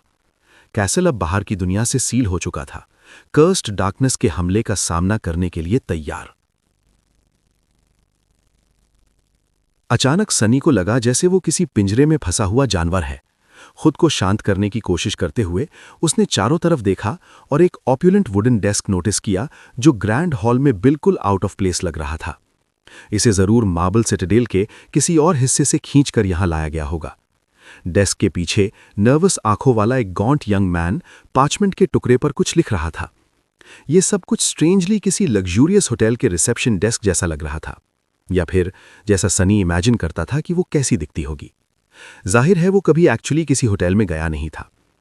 कुछ पलों के लिए हिचकिचाने के बाद वो चलकर डेस्क के पास गया और यंग मैन को एड्रेस किया। हमें बताया गया था कि कोई हमसे अंदर मिलेगा। कैसल रिसेप्शनिस्ट चौंक गया और अपने कागज से नजर उठाकर देखा। उसके चेहरे पर एक डरा हुआ एक्सप्रेशन आ गया। हालांकि जब उसे रियलाइज हुआ कि कौन उससे बात कर रहा है, तो डर गायब हो गया और उसकी जगह एक टेंटेटिव स्माइल ने ले ली। उस यंग मैन का चेहरा पतला था और रंग पेल अनहेल्दी था। वो भूखा और कमजोर दिख रहा था। कैसल में रहने वाले किसी शख्स के मुकाबले आउटर सेटलमेंट के उन बेचारे लोगों जैसा ज्यादा लग रहा था। हालांकि उसके कपड़े साफ और टाइडी थे, बाहर के लोगों की तरह फटे पुराने होने का कोई निशान नहीं था। मेहमान, माफ करना, तुमने मुझे डरा दिया था। वेलकम, ब्राइट कैसल में स्वागत है। वो तुम बस वक्त पर आए हो। कुछ मिनट बाद और गेट्स बंद हो गए होते। ये कहते हुए उसने उन 2 गार्ड्स पर एक टेंस ग्लांस डाली और फिर जल्दी से नजरें हटा ली। खैर, मेरा नाम हार्पर है। आज गेस्ट अकोमोडेशंस के लिए मैं रिस्पॉन्सिबल हूं। चलो तुम्हें मैंने शायद तुम्हें पहचाना नहीं। क्या तुम पहली बार ट्रिब्यूट पे कर रहे हो? सनी ने कुछ सेकंड्स तक उसे घूरा, कैसी को उसका कंधा थोड़ा और जोर से स्क्वीज करते हुए महसूस किया, फिर कहा, हाँ। हार्पर मुस्कुराया। बधाई हो। तुम्हें शायद अंदाजा भी नहीं होगा, लेकिन मैं भी कभी तुम्हारी जगह पर था। इनफैक्ट बस कुछ महीने पहले की बात है। लेकिन जब से लॉर्ड गनलॉग ने मुझ पर अपनी कृपा की है, मैं कैसल की सेफ्टी में रह रहा हूं। तुम्हें भी यहां अच्छा लगेगा, मुझे यकीन है। सही है। सनी को नहीं पता था कि वो यंग मैन लोकल टायरेंट के प्रति अपने ग्रैटिट्यूड में सिंसियर था या बस गार्ड्स को सुनने के लिए ये बातें कह रहा था, और ऑनेस्टली उसे परवाह भी नहीं थी। हालांकि जिस चीज ने उसका इंटरेस्ट जगाया कि वो हार्पर डार्क सिटी में उनके आने की टाइमिंग से उतना सरप्राइज नहीं लगा जितनी एफी थी। फिर उसे रियलाइज हुआ कि कैसल में रहने वाले लोगों को शायद पता नहीं होगा कि आउटर सेटलमेंट में कौन आया और कब। वो प्रॉबली ये अज्यूम करेंगे कि वो और कैसी रूइंस के करीब ड्रीम रेल में एंटर हुए और पिछले 2 महीने कैसल में आने के लिए सोल शार्ड्स ढूंढने में बिताए। ये जानने के लिए अच्छी डिटेल थी, क्योंकि सनी अभी अपनी काबिलियत का असली हद अनाउंस नहीं करना चाहता था। इस बात से अंदाजा लगाते हुए कि एफी इस बात से कितनी इम्प्रेस थी कि वो लैब्रिंथ से अपना रास्ता बनाने में कामयाब रहे, ये चीज़ बहुत सारी अननेसेसरी अटेंशन अट्रैक्ट कर सकती थी। वो अपने मुंह के कोने से मुस्कुराया। तो अब हमें क्या करना है? हार्पर ने अपना क्विल उठाया और एक बड़ा लेजर खोला। ये बहुत सिंपल है। रियली मुझे बस तुम्हारे नाम चाहिए ताकि मैं मार्क कर सकूं कि तुम दोनों ने ट्रिब्यूट कब पे किया, और बस यही है। हमारे पास यहाँ काफ़ी स्पेयर रूम्स है, खासकर टावर ऑफ डस्क में। वो काफ़ी शांत है, तो कैसा रहेगा अगर मैं तुम्हें वहां सेटल कर दूं? उसकी आंखों में एक नर्वस चमक थी। टावर ऑफ डस्क, इसका मतलब प्रॉबली ये है कि वो कैसल के वेस्टर्न पार्ट में है, क्रिम्सन स्पायर को फेस करते हुए। कोई हैरानी नहीं कि लोग वहां रहना नहीं चाहते, लेकिन सनी के लिए कम लोग मतलब कम खतरा। उसने गॉन्ट यंग मैन को एक नोट दिया। जरूर, कोई बात नहीं। हार्पर मुस्कुराया। ग्रेट, ये तो बढ़िया है। तो तुम्हारे नाम? सनी ने उसे टोका, डेंजरस क्वेश्चंस को अवॉइड करने की कोशिश करते हुए। मैं सनलिस हूं और ये कैसिया है। उस यंग मैन ने उनके नाम लिखे और उनके आने की तारीख मार्क कर दी। सनी उसकी नीट हैंडराइटिंग को घूरता रहा, उसकी नजरें नंबर्स की शॉर्ट स्ट्रिंग्स पर टिकी रहीं। तो फॉरगॉटन शोर की आने की रात से अब तक एक्चुअली पूरे 77 दिन हो गए थे। उन तीनों ने कुछ वक्त तक स्क्रूपुलसली वक्त का हिसाब रखा था, लेकिन सोल डिवॉरर के साथ अपने भयानक अनुभव के बाद सनी एक्चुअल गिनती भूल गया था। वहां बाहर रियल वर्ल्ड में बस स्प्रिंग शुरू ही हो रहा था। एक पूरा मौसम बीत गया था। ऐसा लगा जैसे एक जिंदगी बीत गई हो। सनी के दिल में उठे तूफान पर कोई ध्यान ना देते हुए हार्पर ने अपना लेजर बंद किया और उन्हें एक पोलाइट स्माइल दी। सब हो गया, अब अपनी चिंताओं को पीछे छोड़ो और मेरे पीछे आओ। इन दीवारों के बीच तुम पूरी तरह सुरक्षित हो, कोई तुम्हें चोट नहीं पहुंचाएगा। उसकी टोन जोवियल थी, लेकिन सील्ड गेट के पास खामोशी से खड़े खतरनाक गार्ड्स पर हार्पर ने जो क्विक ग्लांस फेंका वो सनी की नजरों से बचा नहीं। हार्पर उन्हें उस कैसल के थ्रू ले गया, रूल्स और कस्टम्स के बारे में छोटी छोटी डिटेल्स एक्सप्लेन करते हुए जो अंदर आने के बाद फॉलो करनी पड़ती थी। वो एक टॉकेटिव और फ्रेंडली बंदा था, तो सनी को जल्द ही समझ आ गया। जनरली ये बहुत सिंपल था। वो जो चाहें करने के लिए फ्री थे, जब तक कि वो कोहैबिटेशन के बेसिक रूल्स नहीं तोड़ते, बस कुछ स्मॉल कैविएट्स के साथ। मार्बल फोर्ट्रेस में ऐसे एरियाज थे जो सबके लिए खुले थे, और ऐसे एरियाज भी जहां सिर्फ गुनलॉक के होस्ट के मेंबर्स एंटर कर सकते थे। उन्हें एक टॉल टावर के चारों तरफ लिपटे हुए सर्पेंट के सिंबल से मार्क किया गया था। चलते हुए सनी ने उस सिंबल वाले कई क्रूड टैपेस्ट्रीज नोटिस किए। टैपेस्ट्रीज का कपड़ा काला था, जिसके सेंटर में स्टाइलाइज्ड व्हाइट टावर और गोल्डन सर्पेंट की एम्ब्रॉयडरी की गई थी। उसने अंदाजा लगाया कि ये respectively dark city, bright castle और उसके लॉर्ड को रिप्रेजेंट करता था। इसके अलावा जानने के लिए और कुछ खास नहीं था सिवाय इसके कि खाना, पानी और दूसरी ज़रूरतें कब और कहाँ मिलेंगी। आखिरी चीज़ जो हापा ने कही वो ये थी कि उन्हें फोर्ट्रेस के दूसरे इन्हैबिटेंट्स के आसपास कैसे बिहेव करना चाहिए। यहाँ लोग बहुत अच्छे हैं, लेकिन तुम्हें फिर भी मैनर्स याद रखने होंगे, खासकर जब तुम गार्ड्स और हंटर्स के साथ इंटरैक्ट कर रहे हो। ये लोग हमारी रक्षा करते हैं और हमें प्रोवाइड करने के लिए अपनी जान जोखिम में डालते हैं, इसलिए वो हमारी रिस्पेक्ट डिजर्व करते हैं। अगर उनमें से कोई मिसअंडरस्टैंडिंग हो जाए तो उनके बर्डन्स का ध्यान रखना। हाँ, सनी ने उस गॉन्ट यंग मैन पर एक डार्क ग्लांस फेंका और उस स्टेटमेंट को ट्रांसलेट किया, गुनलॉक के लोगों से पंगा मत लेना, और अगर वो तुमसे पंगा ले रहे हैं तो बस चुपचाप सह लेना। कितना शानदार। इस बीच वो देख पाया कि लोग एक्चुअली कैसल में कैसे रहते थे। सनी की हैरानी के लिए वो इतने पुट डाउन और मिजरेबल नहीं लग रहे थे जितना उसने एक्सपेक्ट किया था। इनफैक्ट हर कोई मोर और लेस ठीक लग रहा था, अपने काम में मंडेन कैजुअलनेस के साथ लगा हुआ। जाहिर है उनके चेहरों पर चिंता, स्ट्रेस और प्रेशर के निशान थे, लेकिन यही बात रियल वर्ल्ड के लोगों के बारे में भी कही जा सकती थी। कुल मिलाके कैसल के इन्हैबिटेंट्स सरप्राइजिंगली ऑर्डिनरी दिख रहे थे। आई गेस इंसान किसी भी चीज़ में अडैप्ट कर सकते हैं, और जैसा चेंजिंग स्टार ने उसे सिखाया था, अडैप्टेबिलिटी सबसे बड़ी ताकत थी। जब तक स्टेबिलिटी की कुछ झलक थी, इंसान कोई ना कोई रास्ता ढूंढ ही लेते, और ऐसा लग रहा था कि एंशिएंट फोर्ट्रेस का टिरैनिकल मास्टर, चाहे वो कितना ही हेटफुल क्यों ना हो, फॉरगॉटन शोर पर फंसे स्लीपर्स को वो स्टेबिलिटी प्रोवाइड कर रहा था। एफी के शब्द सनी के दिमाग में गूंज उठे कि कैसे वो बास्टर्ड ही अकेली चीज था जो इस जगह को बिखरने से रोके हुए था। शायद वो एक नेसेसरी ईवल है। फाइनली वो कैसल के वेस्टर्न मोस्ट टावर पर पहुंचे। इंडीड वो ज्यादातर खाली और शांत था। बहुत कम लोग यहां रहना चाहते थे, दूर लूमिंग क्रिम्सन स्पायर के अननर्विंग विजन से दूर भागते हुए। हालांकि उन दोनों के लिए ये परफेक्ट था। कैसी बिल्कुल नहीं देख सकती थी, जबकि सनी शैडोज के प्रति अपनी सेंसिटिविटी की वजह से स्पायर की प्रेजेंस का आदी हो चुका था। प्लस अभी टावर की सारी खिड़कियां बंद थीं, उसे नजरों से छुपाते हुए। हार्पर अचानक रुका और थोड़े एम्बैरस टोन में पूछा, मैं पूछना भूल गया, तुम लोगों को एक रूम चाहिए या दो? बिना ज्यादा सोचे सनी और कैसी ने एक साथ जवाब दिया, एक, दो। फिर वो जम गए और पेट्रिफाइड एक्सप्रेशंस के साथ एक दूसरे की तरफ मुड़े। कैसी ब्लश करने लगी, जबकि सनी का रंग और भी उड़ गया। दोनों के लिए सिंगल रूम रिक्वेस्ट करके उसका मतलब कुछ गलत नहीं था। बस बात ये थी कि साथ में कैंपिंग करते हुए बिताए महीनों में कैसी के करीब रहना, ताकि अगर उसे किसी मदद की जरूरत हो, उसकी आदत बन चुका था। मोर इम्पॉर्टेंटली, वो इस अनप्रिडिक्टेबल कैसल में उसे एक सेकंड के लिए भी अपनी नजरों से दूर करने के लिए राजी नहीं था। वो यहां किसी पर भरोसा नहीं करता था। लेकिन इन नए हालातों में सिंगल रूम रिक्वेस्ट करने का मतलब कुछ और ही निकलता था। लेकिन वैसा कुछ नहीं था। अपना गला साफ करते हुए सनी ने हापर को देखा और कहा, 2 रूम्स अगर वो एक दूसरे के बगल में हो, अगर वो पॉसिबल नहीं है तो एक।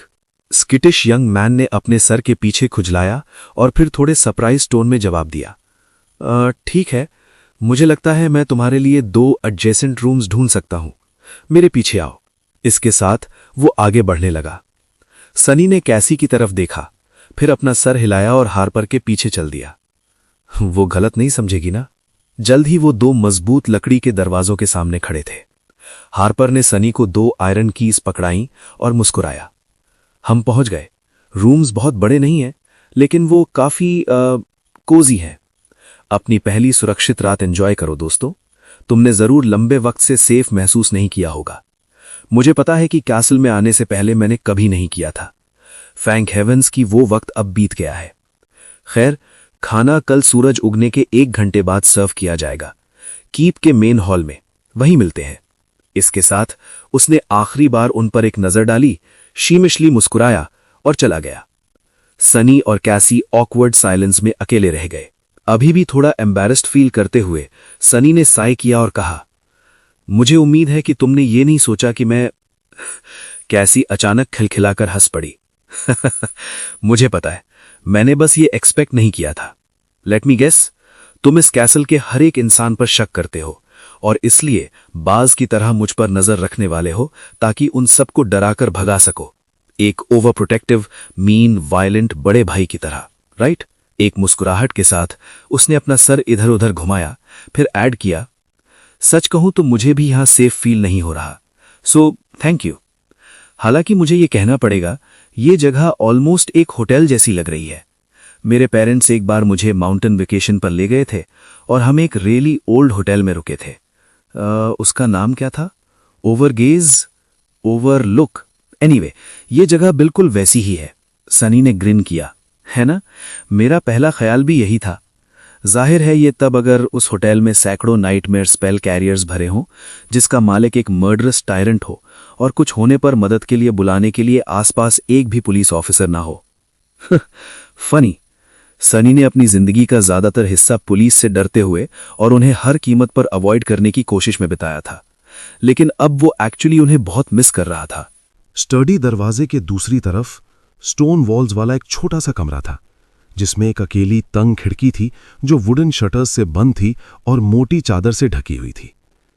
हार्पर ने उन्हें रात में खिड़कियां ना खोलने की चेतावनी दी थी, लेकिन यहां टावर ऑफ डस्क में वैसे भी कोई नजारा देखना नहीं चाहता था। रात में कैसल से लाइट की जरा सी भी मात्रा बाहर निकलने देना एक सिवियर क्राइम माना जाता था, इसलिए उसने इस बात पर काफी जोर दिया था।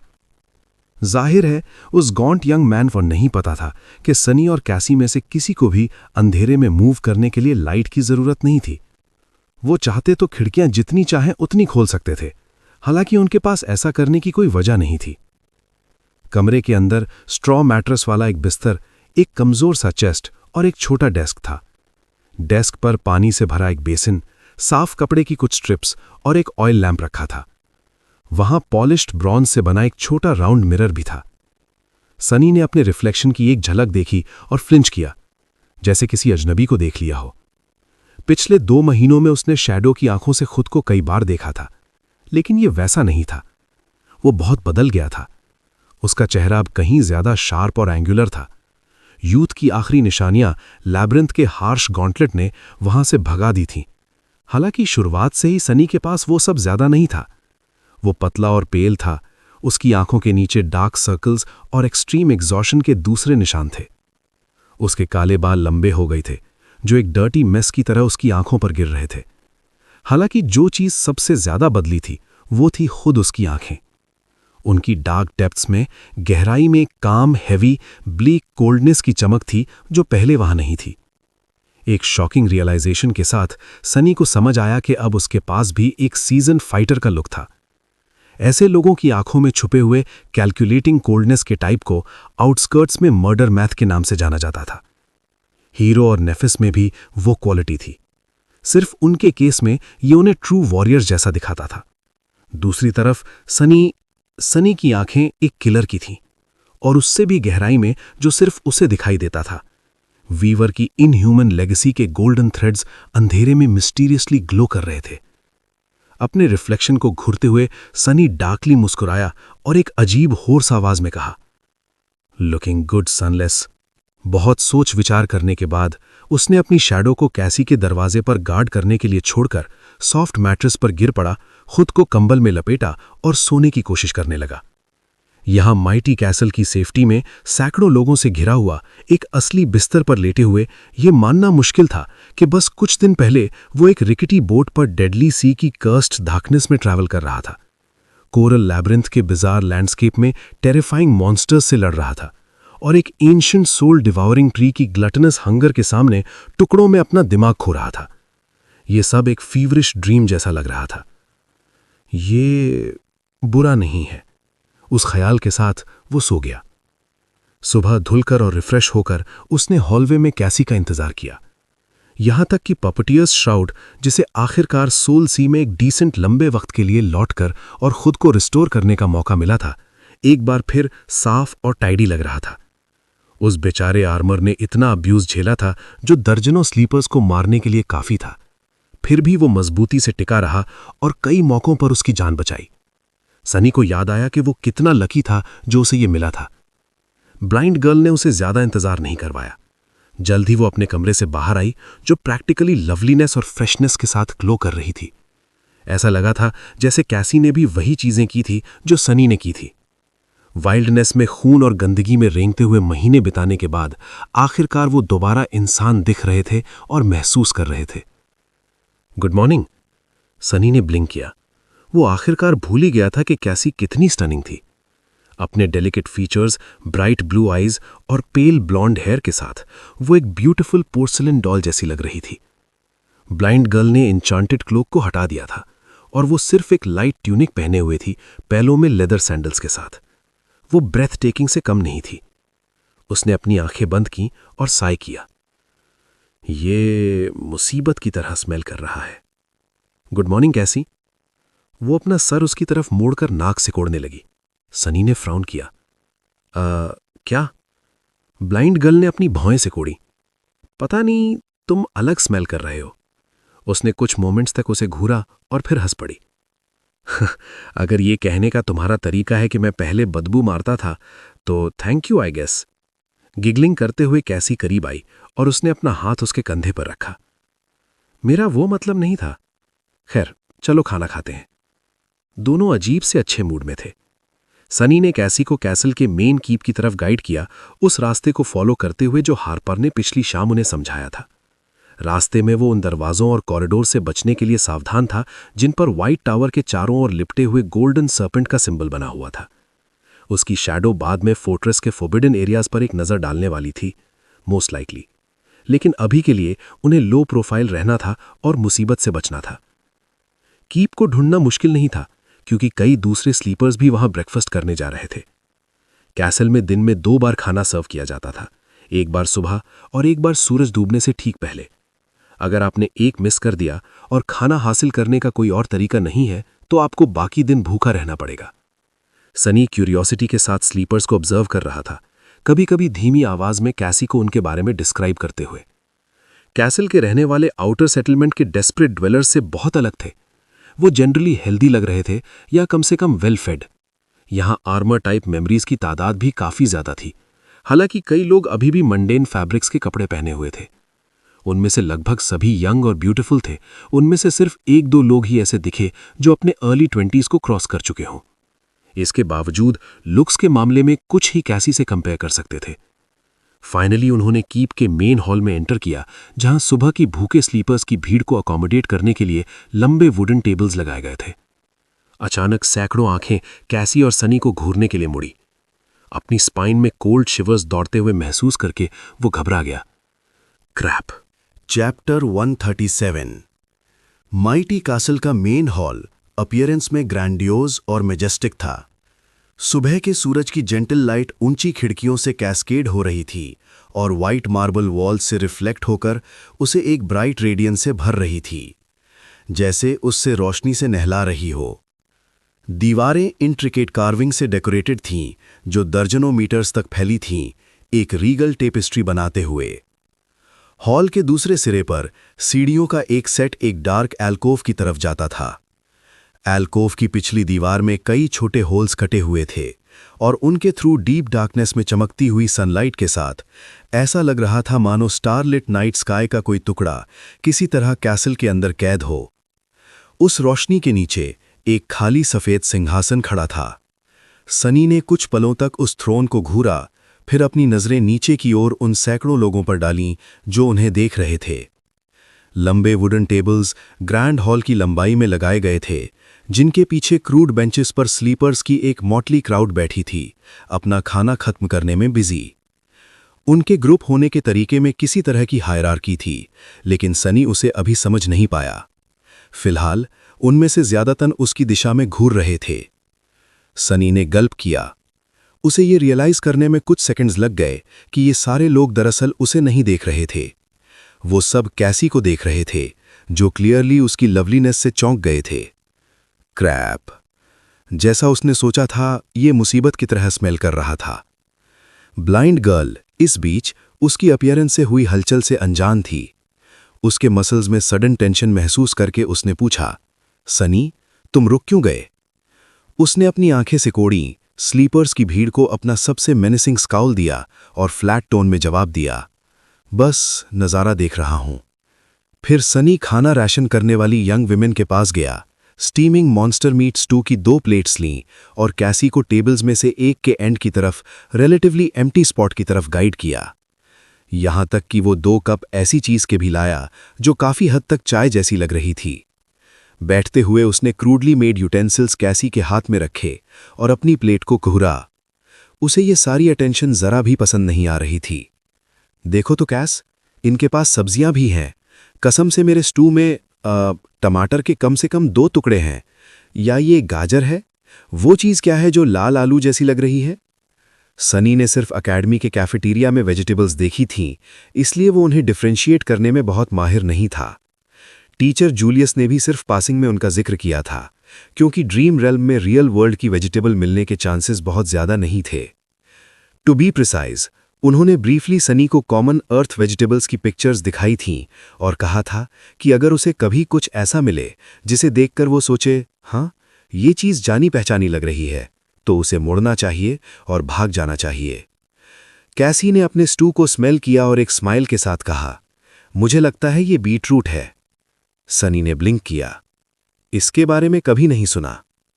जब वो इनोसेंटली बात कर रहे थे, वो अपनी शैडो के थ्रू स्लीपर्स को ऑब्जर्व कर रहा था, चीजों के गड़बड़ होने का टेंसली इंतजार करते हुए। और जल्द ही वो हो गई। सनी ने अपने दांत पीसे जब 2 रफ लुकिंग यंग मैन अचानक अपनी बेंचेस से उठे और हॉल के उस पार उनकी तरफ बढ़े। उनकी आंखों में अनप्लेजेंट एक्साइटमेंट जल रही थी। लो, शुरू हो गया। किसने सोचा होगा कि जो चीज उसे मुसीबत में डालेगी वो कैसी की ब्यूटी होगी? आमतौर पर ये या तो उसकी तेज जुबान होती या उसकी जनरल ऑब्नॉक्शियसनेस। कभी नहीं, एक बार भी नहीं, ये उसके लुक्स की वजह से हुआ था। आउच, मुझे जेलस नहीं होना चाहिए, है ना? सबसे बुरी बात ये थी कि पास आ रहे दोनों स्लीपर्स ऑब्वियसली गुनलॉक के गैंग का हिस्सा थे। ये उनके आर्मर से और इस फैक्ट से जाहिर था कि वो अपने वेपन्स एक्चुअल शीट्स में कैरी करते थे, उन 2 बेवकूफ़ों की तरह। मेमोरीज को हवा से फ्रीली समन किया जा सकता था, इसलिए उन्हें हर वक्त दिखना जरूरी नहीं था। उन्हें हर वक्त विजिबल रखने का एक ही रीजन था, इंटिमिडेशन। कल कैसल गार्ड से मिलने के बाद सनी ने उस डिटेल को नोट किया था। हार्पर ने क्या कहा था? अगर गुनगॉक के लोगों में से किसी के साथ मिसअंडरस्टैंडिंग हो जाए तो याद रखना कि ये लोग भारी बोझ उठाते हैं। उन्हें रिस्पेक्ट के साथ ट्रीट करो। दूसरे शब्दों में, चुपचाप सह लो।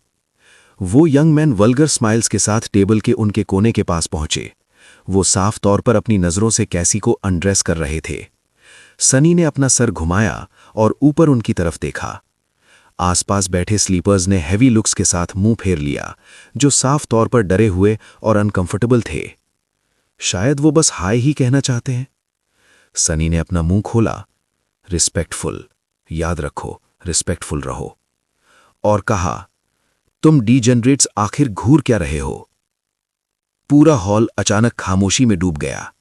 एक बार फिर सनी ने खुद को अटेंशन के सेंटर में पाया, लेकिन इस बार कैसी की बजाय हर कोई एक्चुअली उसे घूर रहा था। मेरा ख्याल है ये बेहतर है। कुछ नियर बाई स्लीपर्स जिन्होंने कुछ सेकंड्स पहले कुछ नोटिस न करने का ढोंग किया था, उन्होंने अपने सर झुका लिए, जैसे छोटे होने और पूरी तरह गायब होने की कोशिश कर रहे हों। सनी ने उन्हें डिसडेन के साथ देखा और उन 2 इडियट्स की तरफ वापस मुड़ा जो अब उसके ऊपर टावर कर रहे थे। उनकी आंखों में एक डार्क और डेंजरस लाइट नाच रही थी। सच कहूं तो उसके अपने भड़काऊ रिएक्शन ने सनी को सरप्राइज किया था। गुस्से ने एक पल के लिए उस पर कब्जा पा लिया था और शब्द उसके मुंह से जबरदस्ती निकल गए थे, लेकिन नुकसान पहले ही हो चुका था। ऐसा लग रहा था कि उसके ब्रदरली इंस्टिंक्ट्स ना सिर्फ अभी भी जिंदा थे, बल्कि समवॉट ओवरवेलमिंग भी थे। भाड़ में जाइए सब, वो डार्क और डेंजरस देखना चाहते हैं, मैं उन्हें दिखाऊंगा। उसने उन 2 इडियट्स को घूरा, ये जानते हुए कि इस पॉइंट पर वापसी का कोई रास्ता नहीं था। उसके बगल में कैसी ने अपना सर मोड़ लिया। उसके चेहरे पर एक अलार्म्ड एक्सप्रेशन था। उन 2 इडियट्स में से एक ने ग्रिन किया। हाँ, हम तो बस इस प्यारी सी छोटी गुड़िया से पोलाइटली अपना इंट्रोडक्शन देना चाहते थे, पर हे, हम पहले इस बदसूरत छोटे जोकर से जान पहचान कर सकते हैं, कैसा रहेगा? उसने दूसरे स्लीपर की तरफ देखा, जो बिना किसी ह्यूमर के सनी को देख रहा था। कैसी ने फ्राउन किया, फिर कहा, तुम क्यों? हालांकि उसी पल दूसरे यंग मैन ने एक कदम आगे बढ़ाया और गुर्राया, उसे बीच में रोकते हुए। तुमने अभी क्या कहा जोकर? तुम्हें पता है हम कौन हैं? बेवकूफ, हम गुनलॉक के आदमी हैं। उसका हाथ उसकी तलवार के पॉमल पर था। सनी जानता था कि सिचुएशन को एस्केलेट करना समझदारी का काम नहीं था, लेकिन इस पॉइंट पर उसके पास कोई चॉइस नहीं थी। अब पीछे हटना सिर्फ डिजास्टर होता। वो इस तरह के लोगों को अच्छी तरह जानता था। जिस पल उन्होंने कमजोरी महसूस की, सब खत्म। वो सिर्फ 2 चीजें समझते थे, डर और ताकत। अपना एक हाथ आगे बढ़ाते हुए उसने स्काउल किया, उन यंग मैन की आंखों में सीधा देखा और कहा, बधाई हो, अब यहां से दफा हो जाओ, इससे पहले कि मैं तुम्हें लाश बना दूं। शायद उसकी आवाज में कुछ पहचान कर, या शायद उसकी आंखों में, वो स्लीपर जिसका हाथ तलवार के पॉमल पर था, हिचकिचाया। एक सेकंड के लिए सनी ने लगभग मान लिया कि उसकी धमकी काम कर गई, लेकिन फिर उस यंग मैन ने चोरी छिपे चारों तरफ देखा और ये छोटी सी उम्मीद इवैपोरेट हो गई। अगर वो अकेले होते तो शायद वो स्लीपर सनी को और ज्यादा एंटेगनाइज करने की अपनी डिजायर पर फिर से विचार करता, लेकिन इन सारे लोगों के देखते हुए वो डर नहीं दिखा सकता। सनी एक क्रूशल डिटेल को अकाउंट में लेना फेल कर गया। सारे बुलीज कायर होते हैं, लेकिन वो जिस चीज से सबसे ज्यादा डरते हैं वो है लोगों को उनकी कायरता के बारे में पता चलना। गुनलॉक के आदमी ने एक थ्रेटनिंग ग्रिन में अपने दांत दिखाए। एक प्यूनी वीकलिंग के मुंह से ये बहुत बड़ी बातें हैं। तुम्हें पता है, मुझे लगता है तुम्हारी लड़की को बेहतर कंपनी रखने की जरूरत है। क्यों ना हम तुम्हें गायब करके उसकी मदद करें? सनी मुस्कुराया। लगता है आज मैं कुछ बेवकूफों को मारने वाला हूं। कैसी इस बीच जो कुछ हो रहा था उससे बिल्कुल खुश नहीं थी। उसके चेहरे पर फ्राउन गहरा हो गया। मैं खुद डिसाइड करूंगी कि कैसी कंपनी रखनी है, अब प्लीज। हालांकि वो उसे सुन नहीं रहे थे। सनी पहले ही वर्स्ट केस सिनारियो के लिए खुद को ब्रेस कर रहा था, मिडनाइट शार्ड को किसी भी पल समन करने के लिए तैयार। लेकिन तभी अचानक उसकी पीठ के पीछे से एक शांत आवाज आई, उन्हें अकेला छोड़ दो प्लीज, वो मेरे दोस्त हैं। हैरानी में पकड़े जाने पर सनी ने जल्दी से अपना पर्सपेक्टिव शैडो पर शिफ्ट किया और पीछे मुड़कर देखा। उसके पीछे एक लंबा और कॉन्फिडेंट यंग मैन शांति से खड़ा था। अपने हाथ उसने कमर पर रखे हुए थे। उसके बाल ब्राउन थे और चेहरा जेंटल हैंडसम था। उसकी आंखों में फ्रेंडली ह्यूमर चमक रहा था। ये था कास्टर? बिना किसी शक के ये कैस्टर था, अकेला इंसान जिसे सनी ने कभी नेफिस को फाइट में हराते हुए देखा था, भले ही वो सिर्फ ट्रेनिंग के दौरान हो। एकेडमी में वापस कैस्टर उनके स्लीपर्स के बैच का स्टार हुआ करता था। हैंडसम और फ्रेंडली, वो ना सिर्फ पॉपुलर था बल्कि रिस्पेक्टेड भी था। और हालांकि ये मानने में सनी को तकलीफ होती थी, लेकिन ये सिर्फ उसके लेगेसी होने के लॉफ्टी स्टेटस की वजह से नहीं था। यहां तक कि दूसरे लेगेसीज भी उसे लुकअप करते थे। कई तो उसे रैंकिंग्स का ट्रू किंग मानते थे, ये स्पेकुलेट करते हुए कि चेंजिंग स्टार को उसकी फर्स्ट प्लेस गलती से मिली थी। कैस्टर पावरफुल, स्किल्ड और चार्मिंग था, वो हम्बल भी था और उसकी पर्सनैलिटी इतनी एमिएबल थी कि किसी के लिए भी उसे पसंद ना करना मुश्किल था। उसका बैकग्राउंड इम्पेकेबल था और उसका फ्यूचर अनक्वेश्चनेबली ब्राइट था। बेसिकली वो सनी का पोलर ऑपोजिट था। डैम, मुझे पता था कि वो आवाज जानी पहचानी लग रही थी। सनी ने अपना सर घुमाया और उस हैंडसम यंग मैन को अटर बिविल्डरमेंट में घौरा। वो बंदा यहां क्या कर रहा था? वो दो स्लीपर्स जिन्हें ये पता भी नहीं था कि वो मिडनाइट शार्ड की शार्प एज को टेस्ट करने के कितने करीब आ गए थे, वो भी वही कर रहे थे। उनके चेहरों पर अब कोई एक्साइटमेंट नहीं थी। ओह, तुम हो? ये मेरी लाइन थी। कैस्टर ने एक साइलेंट स्माइल के साथ उन्हें देखा। उसकी आंखों में कोई अपैरेंट हॉस्टिलिटी नहीं थी, लेकिन किसी वजह से गनलॉग के आदमियों की मुसीबत खड़ी करने की डिजायर खत्म होती दिखी। एक दूसरे पर नजर डालने के बाद उनमें से एक ने हेजिटेंट टोन में कहा, तुम इस बंदे को जानते हो कैस्टर? उसने उन्हें नॉट किया। हाँ, हम अकेडमी में साथ थे। उसके रूड बिहेवियर का बुरा मत मानना गाइज, वो बस ऐसा ही है, थोड़ा रफ है, लेकिन एक बार जान जाओगे तो सच में बहुत अच्छा है। हम एक दूसरे को कब से जानते हैं? सनी उस स्टेटमेंट पर इररैशनली गुस्सा था, लेकिन उसने खुद को अपना मुंह बंद रखने के लिए फोर्स किया। वो समझ गया था कि कैस्टर बस सिचुएशन को डिफ्यूज करने की कोशिश कर रहा था। एक्चुअली उसका आना बहुत टाइमली था। सनी को कुछ ठग्स को डिस्पैच करने की अपनी एबिलिटी पर पूरा भरोसा था। लेकिन आगे क्या होता? उसे शक था कि गनलॉक के होस्ट के बाकी के मेंबर्स बस बैठकर देखते रहते। यहां अपने पहले ही दिन कैसल के मास्टर्स के साथ कॉन्फ्लिक्ट में इन्वॉल्व होना आइडियल से तो कम ही होता। इस बीच उन ठग्स ने गिव अप कर दिया था।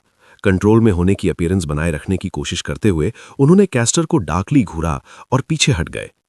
अपने दोस्त को कुछ तमीज सिखाओ, कैस्टर। इसके साथ वो घूमे और वापस अपनी सीट्स की तरफ रिट्रीट कर गए, किसी को भी मेनेसिंग लुक्स देते हुए जिसने उन्हें घूरने की हिम्मत की। जल्द ही ग्रैंड हॉल एक बार फिर से आवाजों की गूंज में भर गया। कैस्टर ने अपनी आंखों से उनका पीछा किया और फिर सनी की तरफ मुड़ा। उसकी मुस्कुराहट थोड़ी सॉम्बर हो गई। वो करना बहुत स्मार्ट चीज नहीं थी मेरे दोस्त। सनी ने स्कॉफ किया। या वेल, कौन कहता है कि मैं स्मार्ट हूं? वेट, नहीं, ये सही नहीं निकला। उस लंबे यंग मैन ने कुछ सेकंड्स तक उसे घूरा और फिर साय किया। खैर, तुम्हें देखकर बहुत अच्छा लगा, तुम दोनों को। इसके साथ वो बैठ गया, जैसे किसी ने उसे इनवाइट किया हो। वेल, मानना पड़ेगा उनके बीच कुछ तो कनेक्शन था। जिन लोगों के साथ आपने एकेडमी अटेंड की हो, उनसे बात करने की इच्छा होना सॉर्ट ऑफ अंडरस्टैंडेबल था। फिर भी सनी को ये पसंद नहीं आया। कैसी पर एक क्विक ग्लांस डालते हुए उसने कोल्डली मुस्कुराया और कहा, क्या तुम हमें जिंदा देखकर बहुत शॉक्ड हो? कैस्टर हिचकिचाया। ये अच्छी बात है कि तुम सरवाइव कर पाए। ऐसा लगा कि ये उसका ये एडमिट करने का तरीका था कि हाँ, वो सरप्राइज था, लेकिन एक प्लेजेंट तरह से। ये कोई राज नहीं था कि एकेडमी के बाकी सारे स्लीपर्स सनी और कैसी को दो चलती फिरती लाशों की तरह देखते थे।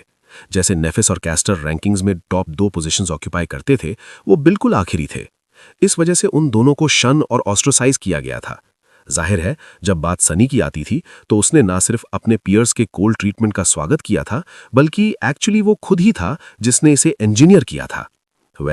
कोई भी उनके आसपास नहीं रहना चाहता था, जैसे डेथ के उस इनविजिबल ऑरा से इन्फेक्ट होने से डरता था जो वो जहां भी जाते थे उनका पीछा करता था। सनी खुद पास्ट में कैसी को जितना हो सके अवॉइड करने का गुनहगार रहा था। फॉरगॉटन शोर के हॉरर्स के बीच महीने बिताने के बाद उन दोनों को जिंदा और ठीक ठाक देखना बहुत अजीब रहा होगा। कैसी मुस्कुराई। Thank you. कैस्टर ने भी मुस्कुराहट के साथ जवाब दिया और पूछा, उसका टोन स्ट्रेंजली वार्म था, तुम कैसिया हो, है ना? और तुम हो सनलेस। सनी ने उसे कर्ट नॉट दिया। सही। हालांकि मैं सरप्राइज्ड हूं कि तुम्हें हमारे नाम याद है। ये मत सोचना कि हम भूल गए हैं कि तुम लोग हमारे साथ कैसा बर्ताव करते थे। कैसी ने उसका हाथ दबाया और डिसअप्रूविंग टोन में कहा, सनी? कैस्टर ने चकल किया। नहीं, वो सही कह रहा है। हमने एकदम जर्क्स की तरह बिहेव किया। पीछे मुड़कर देखें तो ऐसी बहुत सी चीजें थीं जो हमने गलत की। काश हमें बेहतर पता होता। उसकी आवाज धीमी पड़ गई और कुछ देर चुप रहने के बाद वो हैंडसम यंग मैन अचानक नॉस्टैल्जिया के साथ मुस्कुराया। लेकिन फिर भी अकेडमी के वो दिन पूरी तरह से बुरे नहीं थे, है ना? मुझे अभी भी याद है जब मैं तुमसे पहली बार मिला था, सनलेस। तुमने काफी इंप्रेशन जमाया था। वो सारी लंबी लंबी कहानियां, अवेकन टायरेंट्स के मुंह पर थूकना, उंगली हिलाकर स्वॉट साइंस को मार गिराना। वो चकल करने लगा, उन पुराने अच्छे दिनों को याद करते हुए। सनी ने ग्रिन किया। वो कुछ शरारत करने के मूड में था। क्या? वो मामूली बातें? बच्चों का खेल। तुम्हें वो चीजें देखनी चाहिए थीं जो मैंने लैब्रिंथ में की हैं। अब है वो ब्रैग करने लायक चीज। कैस्टर ने उसे देखा। उसकी आंखों में ह्यूमरस स्पार्क्स नाच रहे थे।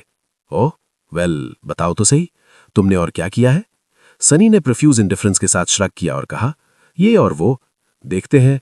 उसने कुछ पल सोचने का नाटक किया और फिर बोर्ड टोन में कहा, मुझे लगता है सबसे इनक्रेडिबल चीज जो मैंने की वो थी एक ग्रेट डेविल को अपनी तलवार के सिर्फ एक वार से मार गिराना।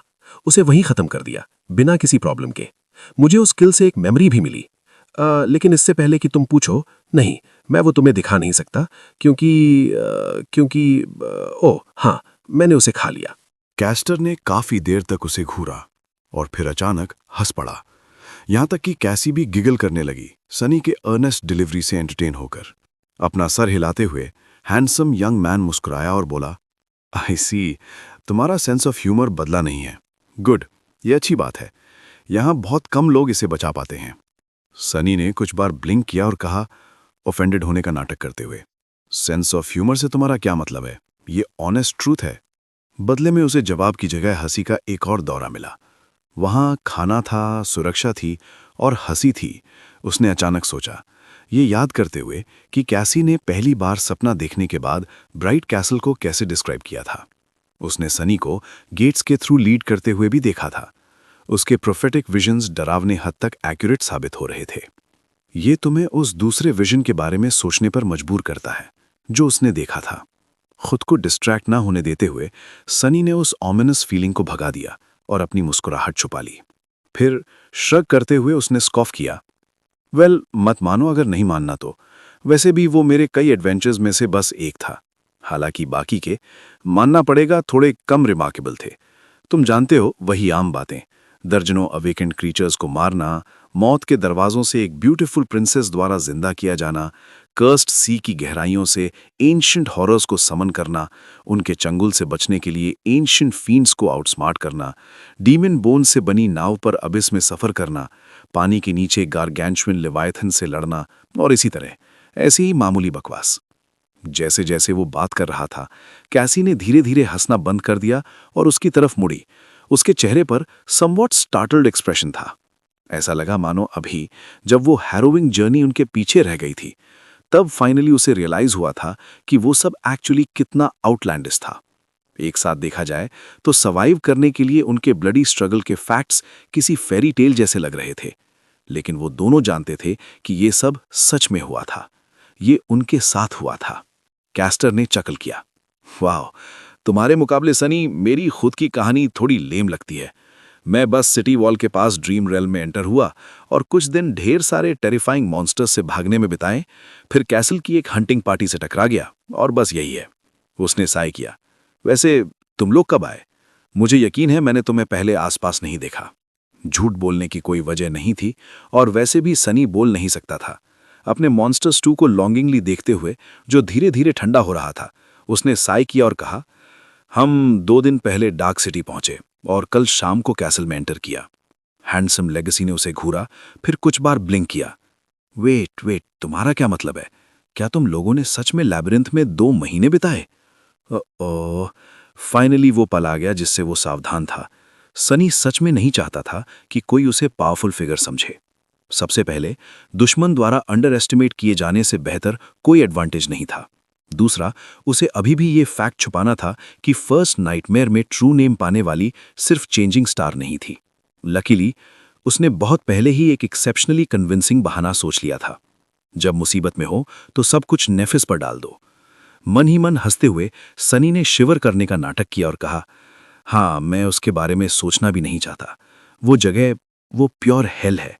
ऑनेस्टली, अगर चेंजिंग स्टार नहीं होती तो हम दोनों कब के मर चुके होते। वो भी उसकी मदद के बिना सर्वाइव नहीं कर पाती, लेकिन कैस्टर को ये जानने की जरूरत नहीं थी। सनी को पूरा यकीन था कि नेफ का नाम कैसी और उस जैसे 2 लूजर्स, जैसा कि लोग मानते थे, कि आसपास लेना किसी को भी ये सोचने पर मजबूर कर देगा कि वो अकेले दम पर उन दोनों को अपनी पीठ पर लादे सेफ्टी तक लाई थी।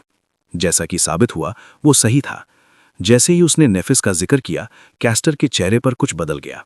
उसकी आंखों में एक अजीब लुक के साथ हैंडसम मैन थोड़ा आगे झुका और एक डिसेप्टिवली काम टोन में पूछा, चेंजिंग लेडी नेफिस जिंदा है? वो यहां है? वो पहले ही भूल चुका था कि सनी जैसे किसी के लिए लैबिरिंथ के डेडली नाइटमेयर के थ्रू लॉन्ग जर्नी सर्वाइव करना कितना अनलाइकली था। सनी ने अपनी आंखें थोड़ी सिकोड़ी। कैस्टर का रिएक्शन उसकी एंटिसिपेशन से थोड़ा ज्यादा इंटेंस था। ये वियर्ड होने की हद पर था, लेकिन फिर वो लंबा और हैंडसम लेगेसी एकेडमी में भी नेफिस के लिए स्ट्रेंजली एनामर्ड लगता था। You bastard. किसी अनजान वजह से गुस्सा होते हुए सनी ने अपने दांत पीसे और कहा, हाँ, वो आसपास है। अपना सर थोड़ा उसकी दिशा में मोड़ते हुए कैसी एक पल के लिए हिचकिचाई और फिर ऐड किया, हमारे पास कैसल आते वक्त सिर्फ 2 सोल शार्ड्स थे, इसलिए वो आउटर सेटलमेंट में रुक रही है फिलहाल। कैस्टर पीछे हट गया। एक फ्रैक्शन ऑफ सेकंड के लिए उसके चेहरे पर निराशा की झलक दिखाई दी। फिर उसने गहरी सांस ली और कहा, आई सी।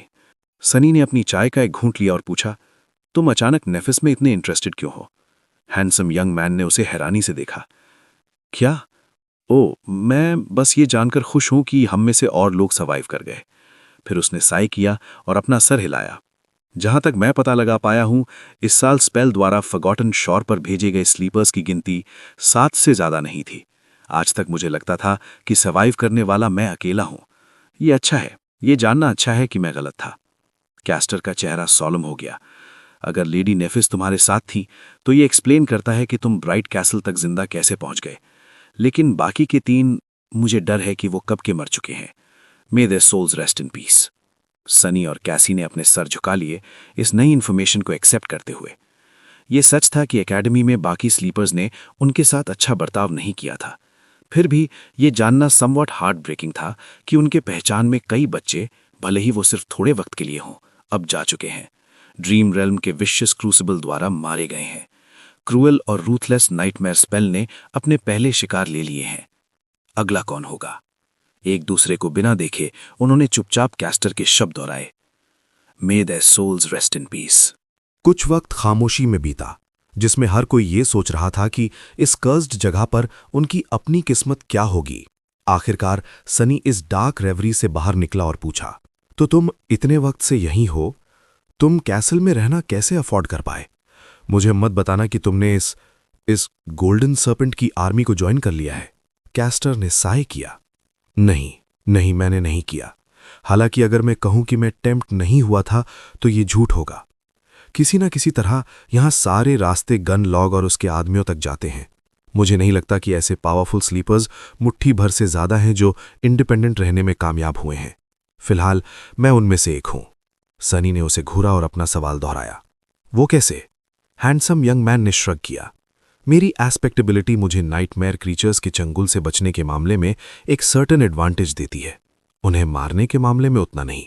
हालांकि मैं दूसरे इंडिपेंडेंट हंटर्स के साथ कुछ हंटिंग एक्सपीडिशंस पर गया था, लेकिन वो एक गलती थी। हम मुश्किल से जिंदा बच पाए। फिर भी उससे मुझे कुछ सोल शार्ड्स मिल गए। बाकी मैंने कुछ मेमोरीज बेचकर हासिल किए। सही है, उन नॉर्मल लोगों के विपरीत प्राउड लेगेसी ने ड्रीम रियल्म में मेमोरीज के एक पूरे आर्सेनल के साथ एंटर किया था जो उसके क्लैन ने उसके लिए तैयार किया था। उसने ऑलरेडी अब्जॉर्ब किए हुए somewhat considerable amount of soul essence के साथ शुरुआत की थी। हालांकि वो बहुत ज्यादा नहीं रहा होगा।